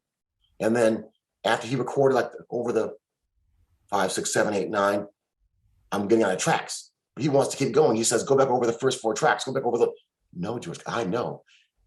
Those first 4 tracks are my record. You think you're getting better, but you're going down. Your strength is diminishing. You're so smart in that way, because that is such it's a thing we learn from jazz, but it's a thing we also learn from singers. Mm-hmm. That's right. You don't want 17 takes like Phil Spector and Tina Turner doing 37 takes of, River Deep, even though she could do it, whereas it's kind of in the first few takes, isn't it? It is. For me, it usually is. And I'm leaning upon those takes. I mean, I can get parts. I've learned to do, I work backwards when I produce. I always get the outro, the blowing, get all that done first. Because if I get too calculated on the first verse, the blowing will go away. The spirit will go, okay, bye-bye, out of the room. And the ending of the record will suffer. So I've learned, get the ending first, all the free blowing, hey, everybody, it's a party, party. And then we can go back and do the first verse and be more calculated. That's so interesting. Yeah. Because you're thinking 3-dimensionally, you're not thinking linearly. Whatever that means. If it's good, I'll take it. I mean, if you can enter the building from another entrance, you're still you find the place you want to get to, but you don't always have to go in through the front door. Yeah, because I know these singers, we need to have a killer ending. And I know the body is strong in the beginning. So I want to get all that out and let it fly. And then once we get all that stuff good, then we can go get picky about stuff.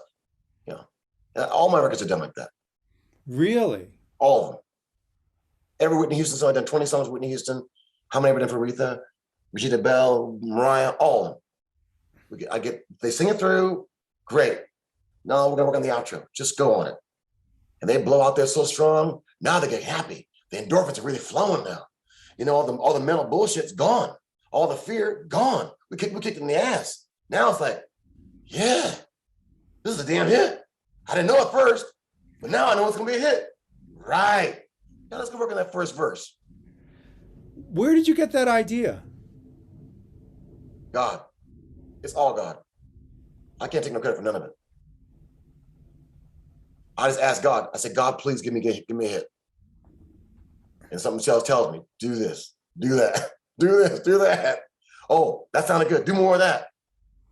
It's like you're on stage. When something sounds good to you, you do more of it. Something ain't working, you flip. I asked you, how do you know that? God. Your intuition. The ear tells you a lot, doesn't it? Yeah, your spirit. Because the ear tells you when it's not right. Mm-hmm. That's right. Yeah, that's right. It's important to have things in tune. Yeah. George Michael was very kind to me. He says, I always like your production because I can tell things are in tune, which I want. But I also want them to feel good too. So I try to find the balance of being in tune in soul records and, great singing and all that, but also having feeling. And I found the hardest thing in the record was the ballad, Where Do Broken Hearts Go, which Whitney may not even like that song. But I cut it. Everything I ever did, I would always cut it first, get a girl to come and sing it the way I wanted her to sing it, so I could show her the difference of what the demo was that she didn't like, what I wanted her to do on her version. She go, oh, well, now I'm starting to understand it. Because we funk it up, we soul it, we black it up, we make it for the juke joint, we make it for the little hole in the walls nightclub. You get your drink on, and chick got a hole in a nylon. Yeah, you make it like that because it works there. It'll sound great on an ass's boat. Randy Brecker said the same thing to me about working with Horace. He said, okay, you got to have something that the ladies can shake their butt to. He knows it, man. And Horace Silver was successful too. He found all those right. Boom, dum, dum, dum, dum, dum, dum. He's badass. Instrumental hit singles and all of that. Yeah. So Horace was really big for the Brecker Brothers, according to Randy. And of course, they were both in that band. But yeah, it's like, how do you get people to listen? And I always say the first thing that you give them and the last thing that you give them are the most important things in the piece. When you're producing, you want something that's going to draw people in, but you also want to leave them with something that's going to have them still thinking about you. Mm-hmm. That's why when Whitney got into this, say you want to dance, don't you want to dance? Say you want to dance. Say you want to dance, don't you want to dance? Don't you want to dance? Oh, don't you want to dance? Say you want to dance. Bam. With somebody who loves me. See, all that came out of the blue. Keep it. Work on that more. Get all that first. Get all that first. Get all that first. That's my ending. See? Surprise ending. There you go. Bam. Not expecting it. There it is.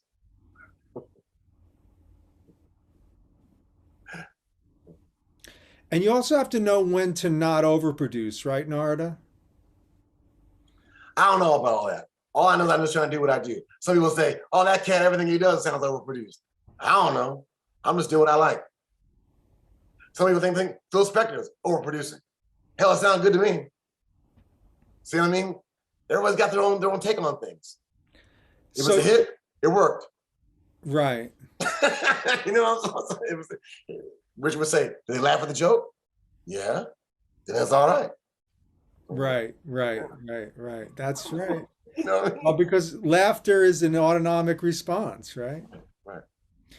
That's so interesting. Yeah. And you've worked with so many singers, and I find that that in some ways is the biggest challenge, because the instrument and the physicality of it and what it does to connect with the audience, all of that is so crucial that if the singer isn't comfortable, if the singer is tired, if the singer is, I mean, all the things that start to happen, like going out of tune or you know, being a bit pitchy or losing the fire.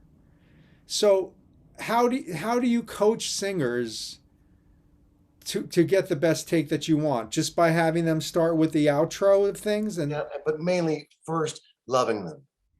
Everyone needs confidence. Everyone needs love. Everyone needs a hug.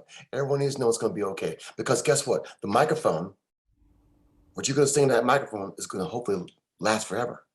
And they know that. They know that whatever they're going to put down on that given day will be heard 10, 20, 30, 40 years from now and more. So it's a daunting pressure that we don't talk about. So, how are you? Hug me. Hey, you sound fabulous. You sound great. Even though you might be a little hoarse, it's working.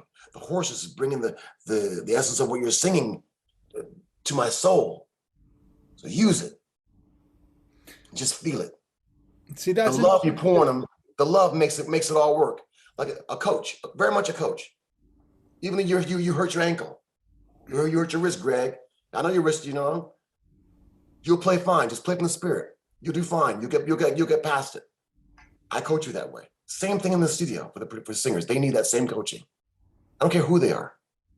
And then if it's Aretha, who loves the sound, when she hears the playback, she goes, that's just the way I hear it. That's just the way I hear it. And Whitney, when she came in for the second album, after the first album blew up, she was tired. They worked her to death. Tired of the second album. Came in here, said, all these songs that Clive's picked, I don't know any of them. I said, what song do you know? She said, I know that Isley Brothers song, For the Love of You. So let's start with that then. So I had already cut it, all the blueprint and stuff done. And so we put it up and she starts to sing it. And then we got into was stacking her voice, doing all the harmonies. 10 voices on this side, 10 voices on that side, 10 more on that side. So she could hear herself be like a legion of angels. And that gave her the strength and inspiration. When she heard all her own voices, it gave her like the wind back in her sails to kind of then go into I Want to Dance With Me Loves Me, Where the Broken Hearts Go, So Emotional, all that stuff just started coming. So I really found that when you give the love and just make them feel like inspired by their own sound, it's very important. It'd be like you're the great drummer. We give you the time to get the drum sound you like. Yeah, you feel the love from that, you're gonna play your ass off. Yeah, it's true. It's about sound at the end of the day, isn't it? Yeah. And that you feel good. Right. Sure, feel good, man. It's your record. I'm here to help you make your record. I'm here to enable you Yeah. to be the best you, and to bring the best, to bring the essence forward that is that music, right? Yes, yes. And always know that Quincy says this the song is the star. So we got to always maintain that. Is there a hit hook? If you need that, make sure you got that hit hook to really be able to jump on. And you remind me of Quincy because I've had some conversation with him where he talked about working with Sinatra. Okay. Okay. And that idea of asking for something that maybe Sinatra wasn't sure, but as the producer, he knew he could do it. Got it. Right? And he knew that there was a trust there that, okay, I'll try it. And then they hear it and they say, oh, you were right. Very much so. You got to work on intuition. Very much so. And Miles Davis was very, very much that way with John McLaughlin. Watch that interview I just did on Mahavishnu, if you haven't seen it already, where Vishnu's explaining how Miles talked to him when they first ran through in a silent way, and Miles didn't like it. Right. And then told Mahavishnu, play it like you don't know how to play the guitar. But Vishnu's saying, but it's a piano score. It's got the right hand, it's got the middle stuff going on, and the bass clef. What do we want? Play it like you don't know. So Vishnu then started playing like the key to E. Just play it, everyone knows E. He just started playing the melody. And then Wayne come in, and then Miles comes in, and they play it back to Tim Sounds like it's a genius. But Vishnu saying to him, I know if you just do it like you don't know what you're doing, it's gonna sound great. So that there again, the intuition, just knowing, then your knowingness is a big part of it. Like you know what to ask me. You know what you want to hear. You know what you don't want to hear. You know when you say giving those signals to the band, when I look at you like this, it means it's coming. It ain't here yet. See, but I want us to get there together. Yeah, sure, and you do. You want everybody on the team to be working towards the same goal. Yeah, and you do, because you're prepared. That's another thing. Preparation. Like Carla Ornette, she went through all the stuff. It's funny before she'd ever go on camera. Saturday Night Live, they run the whole show before they ever go on camera. Lucille Ball too. See, that's a big thing, I think. So I just try to be prepared. I learned from Spielberg and Quincy Jones would tell me that they plan everything out, like little midgets, little whatever. So they don't waste that money when it comes to budgets. So I always do my very best. Steve Wonder called me one time. He said, "How are you making all these records so fast?" I said, "Well, Stevie, do you rehearse?" No. Well, I do. And that was my key. That we can go in and rehearse it, cut it. Next song, rehearse it, work out. No, I don't like that. I don't like that. Cut it. Next song. So I said, Steve, you might want to rehearse so you can really get down and make it go quicker if you want to. And rehearsal is what frees you to be available for the music to come through, because now you're not thinking, you're just performing. Yeah, and then you can fall in love with your cassette or your performance that you've done. That was hot. Can we get that again? So that helped me a lot. I'm so glad that you mentioned non-musical influences, because the way of production is pretty much the same in all the different corners of creation, because you better be doing pre-production if you're going to do a movie, right? I mean, you better be doing pre-production if you're going to do a record. And I love knowing that you had demos, or that you had everything you had it sorted out before you're going to ask somebody to do it. Yes, it's called proof of concept, really. Yeah, I always wanted to feel like I had the backup plan, so at least they would know what I was liking, and they could bring to it whatever they wanted to bring to it. But if it didn't work, I knew what did work. So that's what it was. And even the spacing for ad-libs, working that out. Who sings where? If it's a duet, I'd work all that out. Says, George, you're going to sing here. Or you're going to sing here. I'm not sure what you want to sing, but I know what does work. So at least the holes are there for you. Yeah, so all that is, strategic, because you only have a couple hours working people. Every song I ever did with Whitney's was within 3 hours or less. Ending, first verse, walk you through it, second verse, walk you through it, go home. Then we stayed all night long, comping everything together. Get my cassettes, brought to me in the morning, looking at it, making a little adjustment before she got there. She walked in the door, sit down, hit play, pow, bam.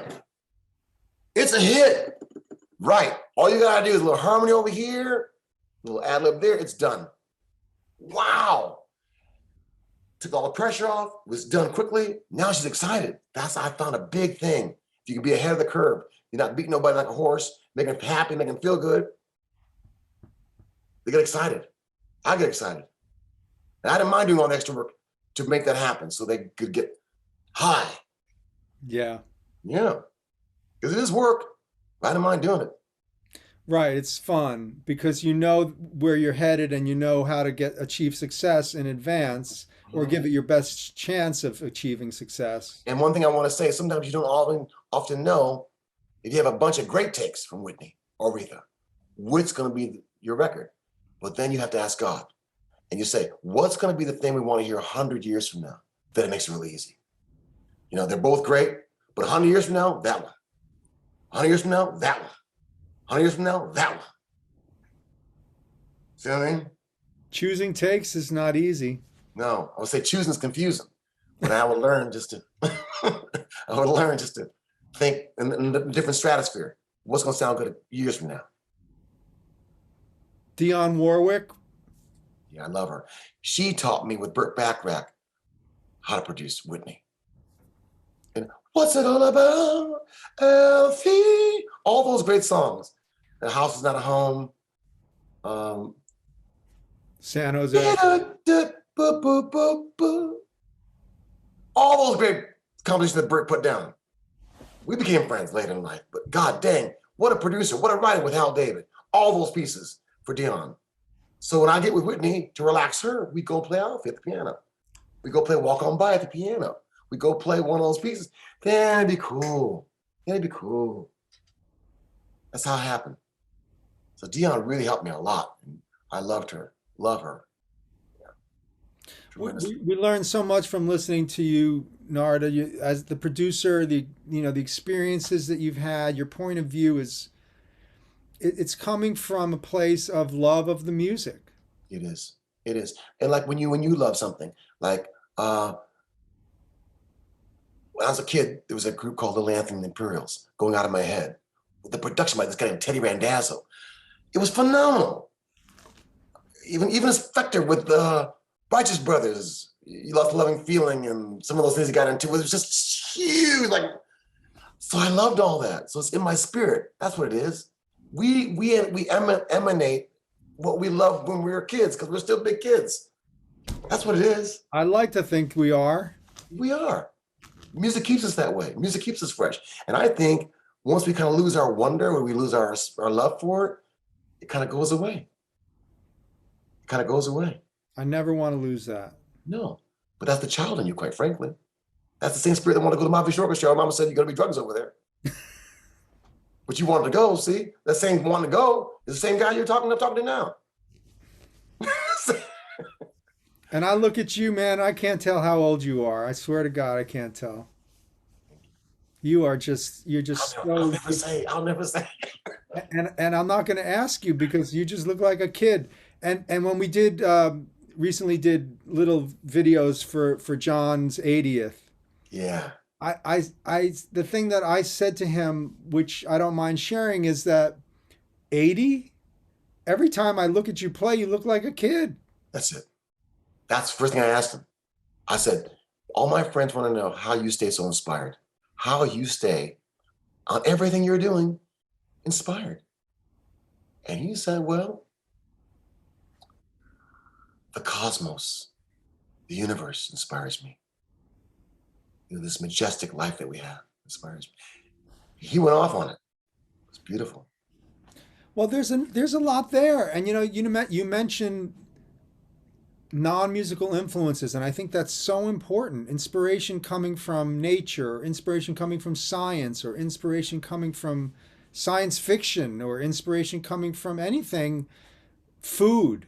Uh-huh. And what cracks me up, and I'm sure you've probably had a chuckle about this, is when they started saying fusion cuisine. I never heard of that. Well, okay, so some guys bringing Chinese ingredients and treating them in Latin cuisine.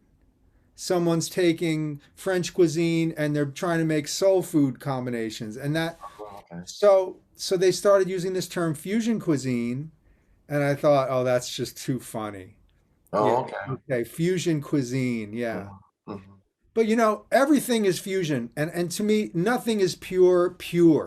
mhm, Everything is a combination of what became before it, what's happening now, and mhm, what we're trying to achieve as we go forward.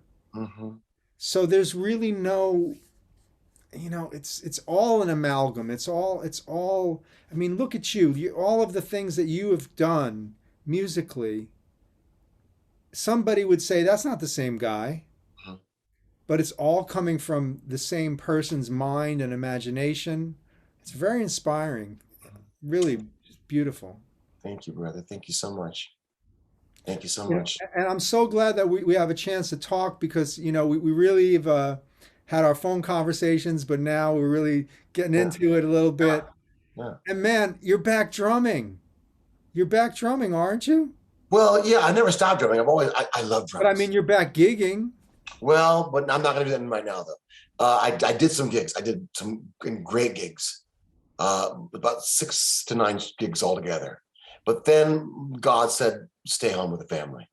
I have little kids, 8, 7, and 3 years old.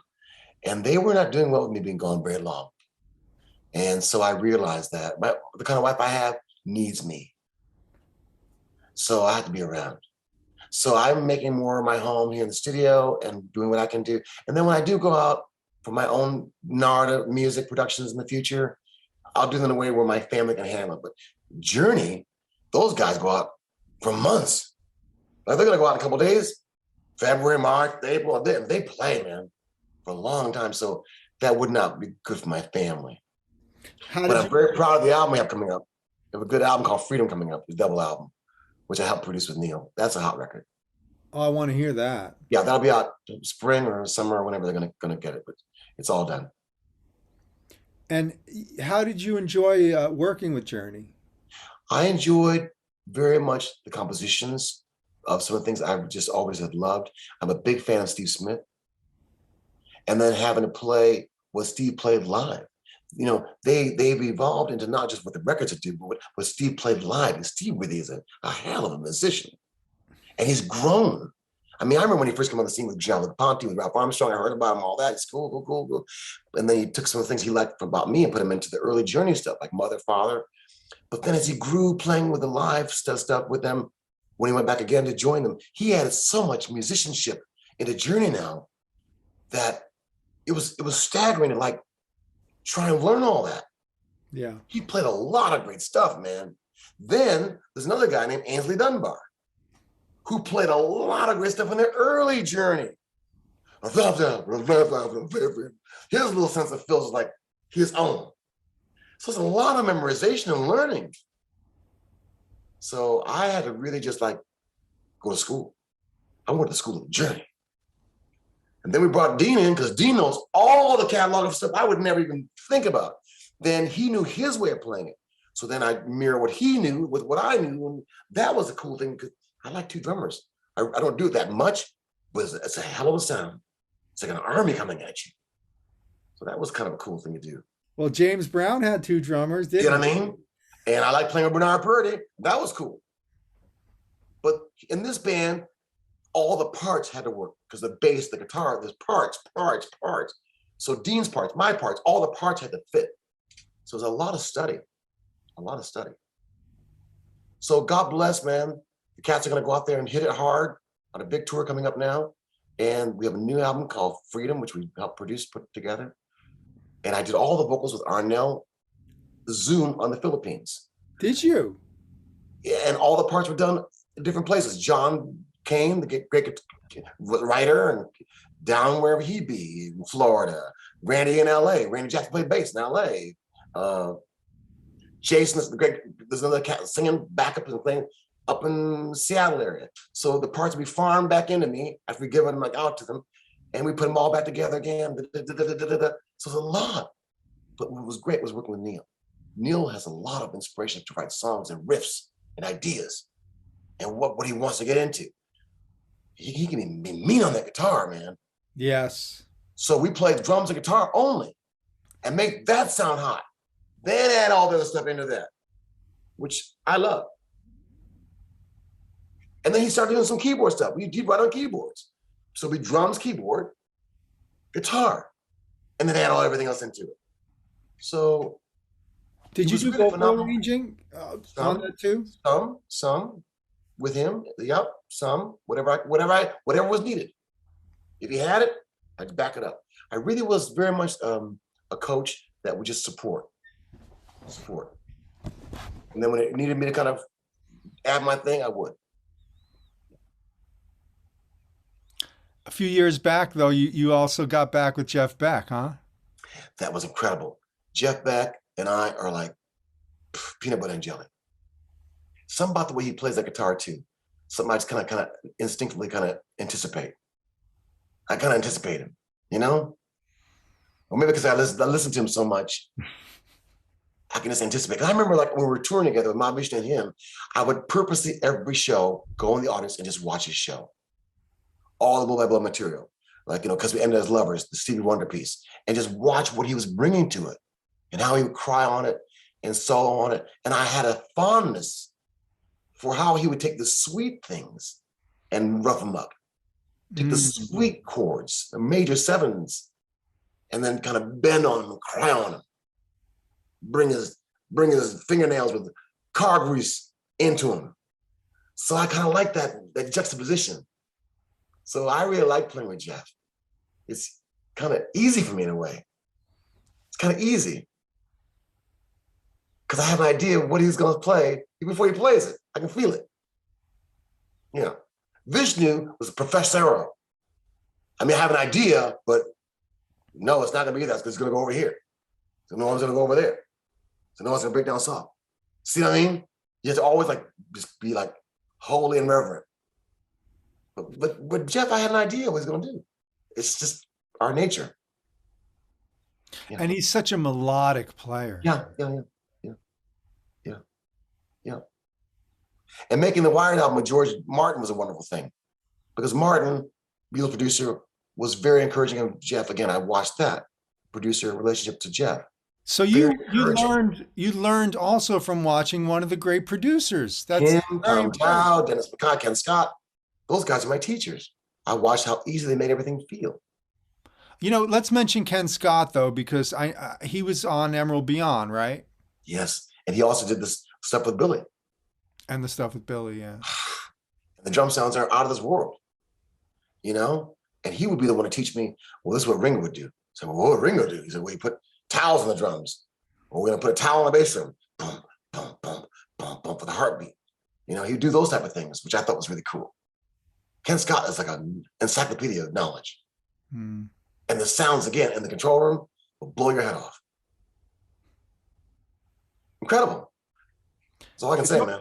It always fascinated me that Ken Scott, who had worked with the Beatles and worked with, you know, Supertramp and all these great vocal groups, he had the best sounding instrumental albums because he treated all the instruments as voices.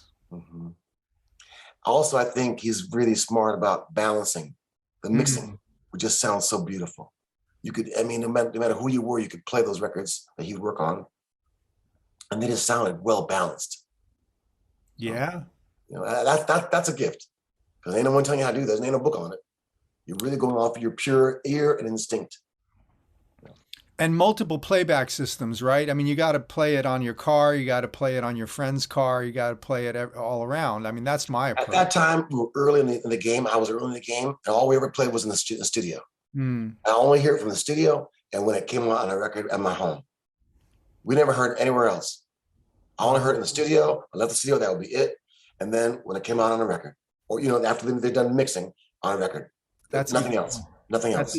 That's more amazing. And even Garden Love Light. I mean, you cut it. We went to try the studios to mix it. Next thing you heard it be on a record in the mastering. That's it. Nothing more than that. I mean, now I love going to my car and, you know, whatever else I can put it on. But back then, no. You know. So what else is happening in your life right now, Nard? I Just mean, raising my family. Happy to have my studio. You must come visit my studio, Greg. It's really a great place. I'm happy to have worked on the new Temptations album, a song called When We Were Kings, a tribute to the when they were in the 60s, which was one of the hardest records for me to make, to sound like them, do all the sounds of my voice, like what they would sound like, to teach them. So that was phenomenal work on my half, you know? you work And with the Temptations? oh, I love them. I gave them the first platinum about 15 years ago, a song called Stay. I sampled My Girl, the beginning, boom, boom, boom, and put a new song on top of it. And that became called Stay to the Morning. And that was their first platinum. So then because of that, Otis and I, the only living member left, are tight. So now they're making a new album. I have two tracks on it.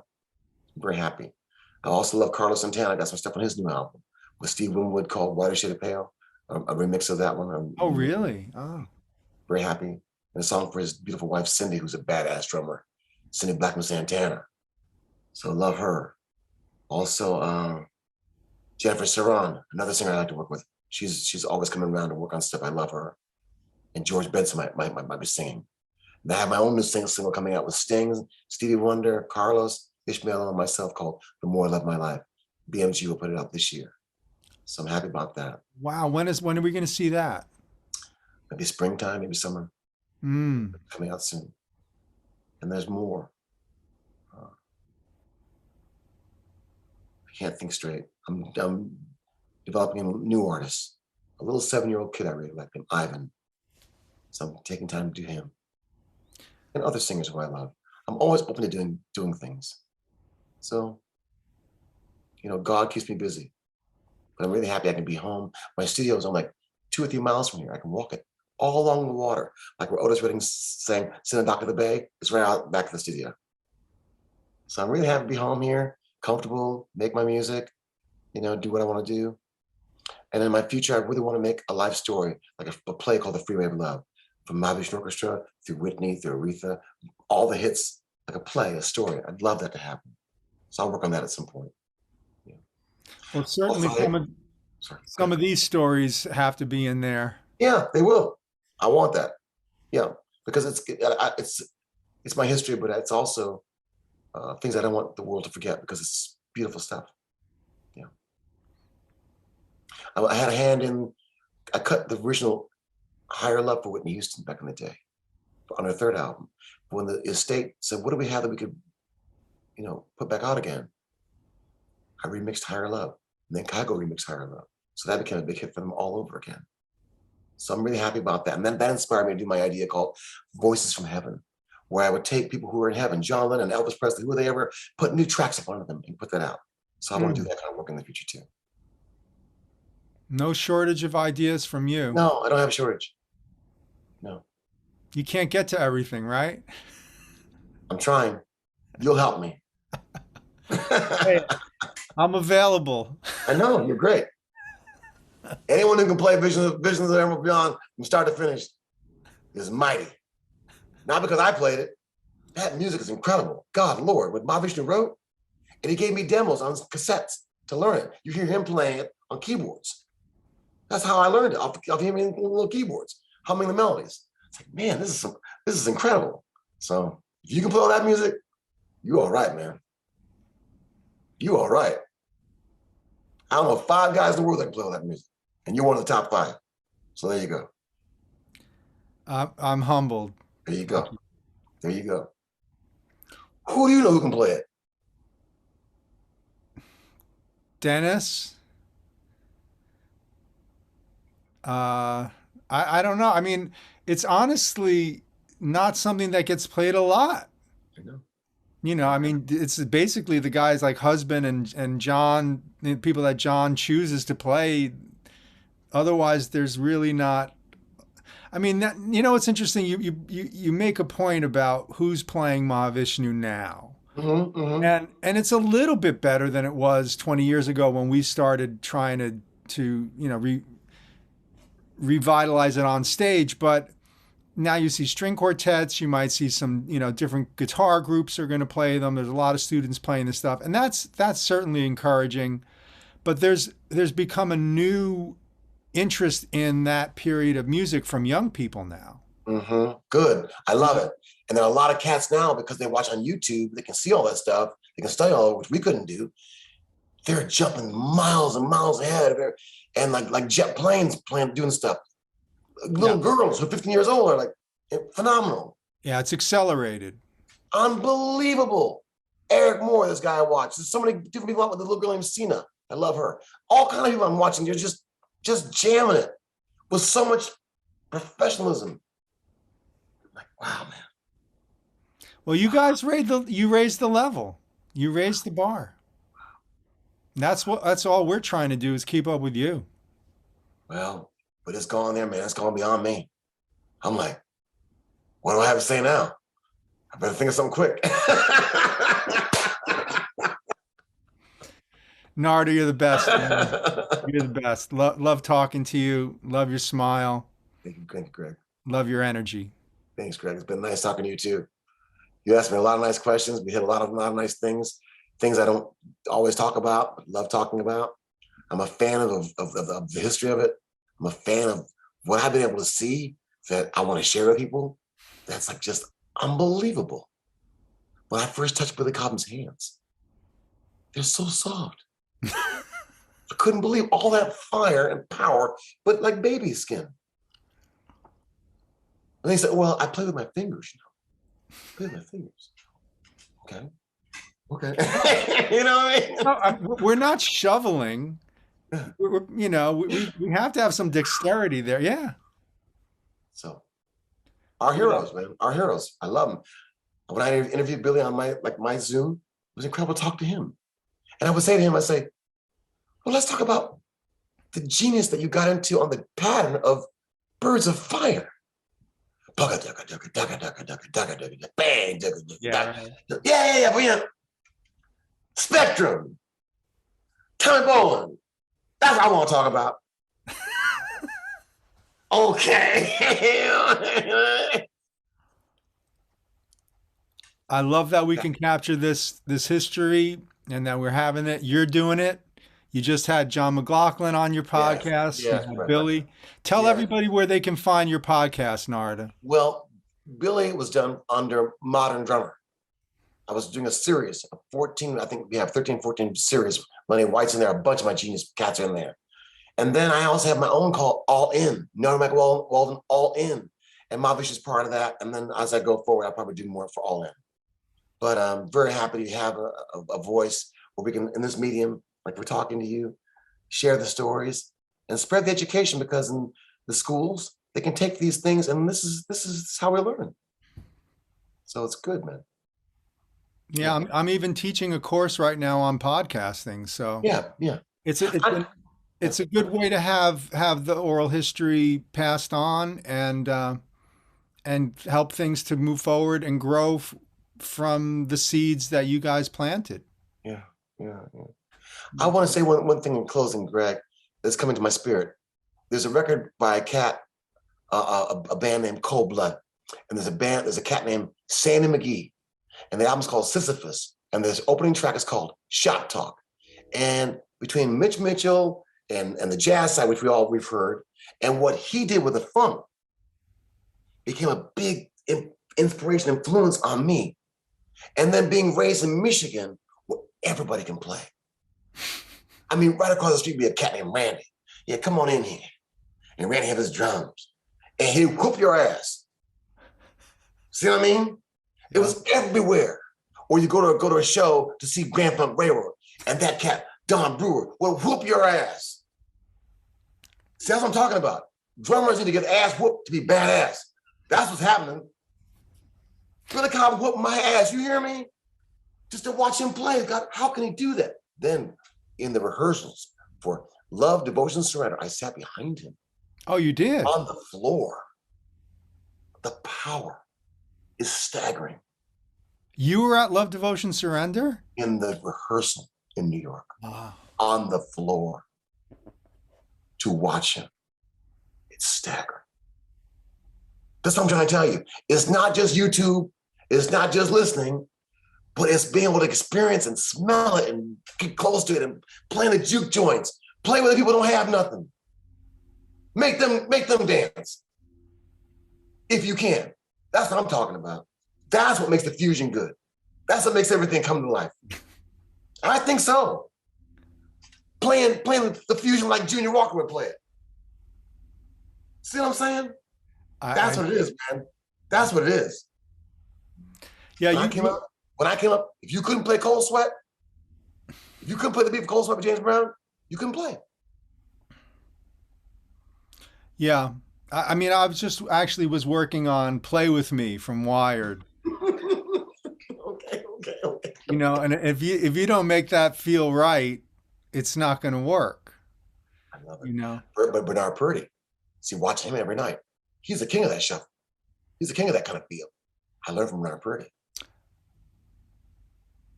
Yeah, I sure did, man. Yeah, that's I'm an eternal student, but I always want to learn from those cats that play that gut bucket style. That style that makes you like style. You know what I mean? Style.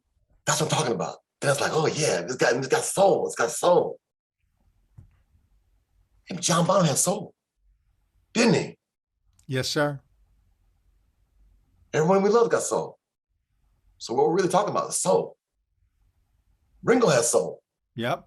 All that charisma, playing that open hi-hat on Twist and Shout, swinging his ass off, making the girls go crazy in the upper row. Oh, Ringo was swinging his ass off. See what I'm saying? See what I'm saying? Right. And playing the music, you know, playing the music. Right. That's what you have to do really at the end of the day is play the music. That's also the last 7 shows of Aretha's career. I'm so happy I was on those last 7 shows of her career. To play live with Aretha Franklin is something else. To play drum, when she plays great piano. And of course, all the hits she sings, but just to back her up, because she wants you to play. Aretha will hire you because she wants you to play. I mean, Free Ray Long could be like 50 minutes long. Play. And she sit down sometimes, wrap her head up with a cold towel on her throat, and sit there and watch you. You know, take that towel off and go back and sing some more stuff. So I'm all saying I'm just very happy to be around people who I love, and they inspire me with that soul. The soul's where it's at, man. Joe Zawinul had soul. Joe Zawinul had soul, man. And he'd tell you, don't play that shit, my son.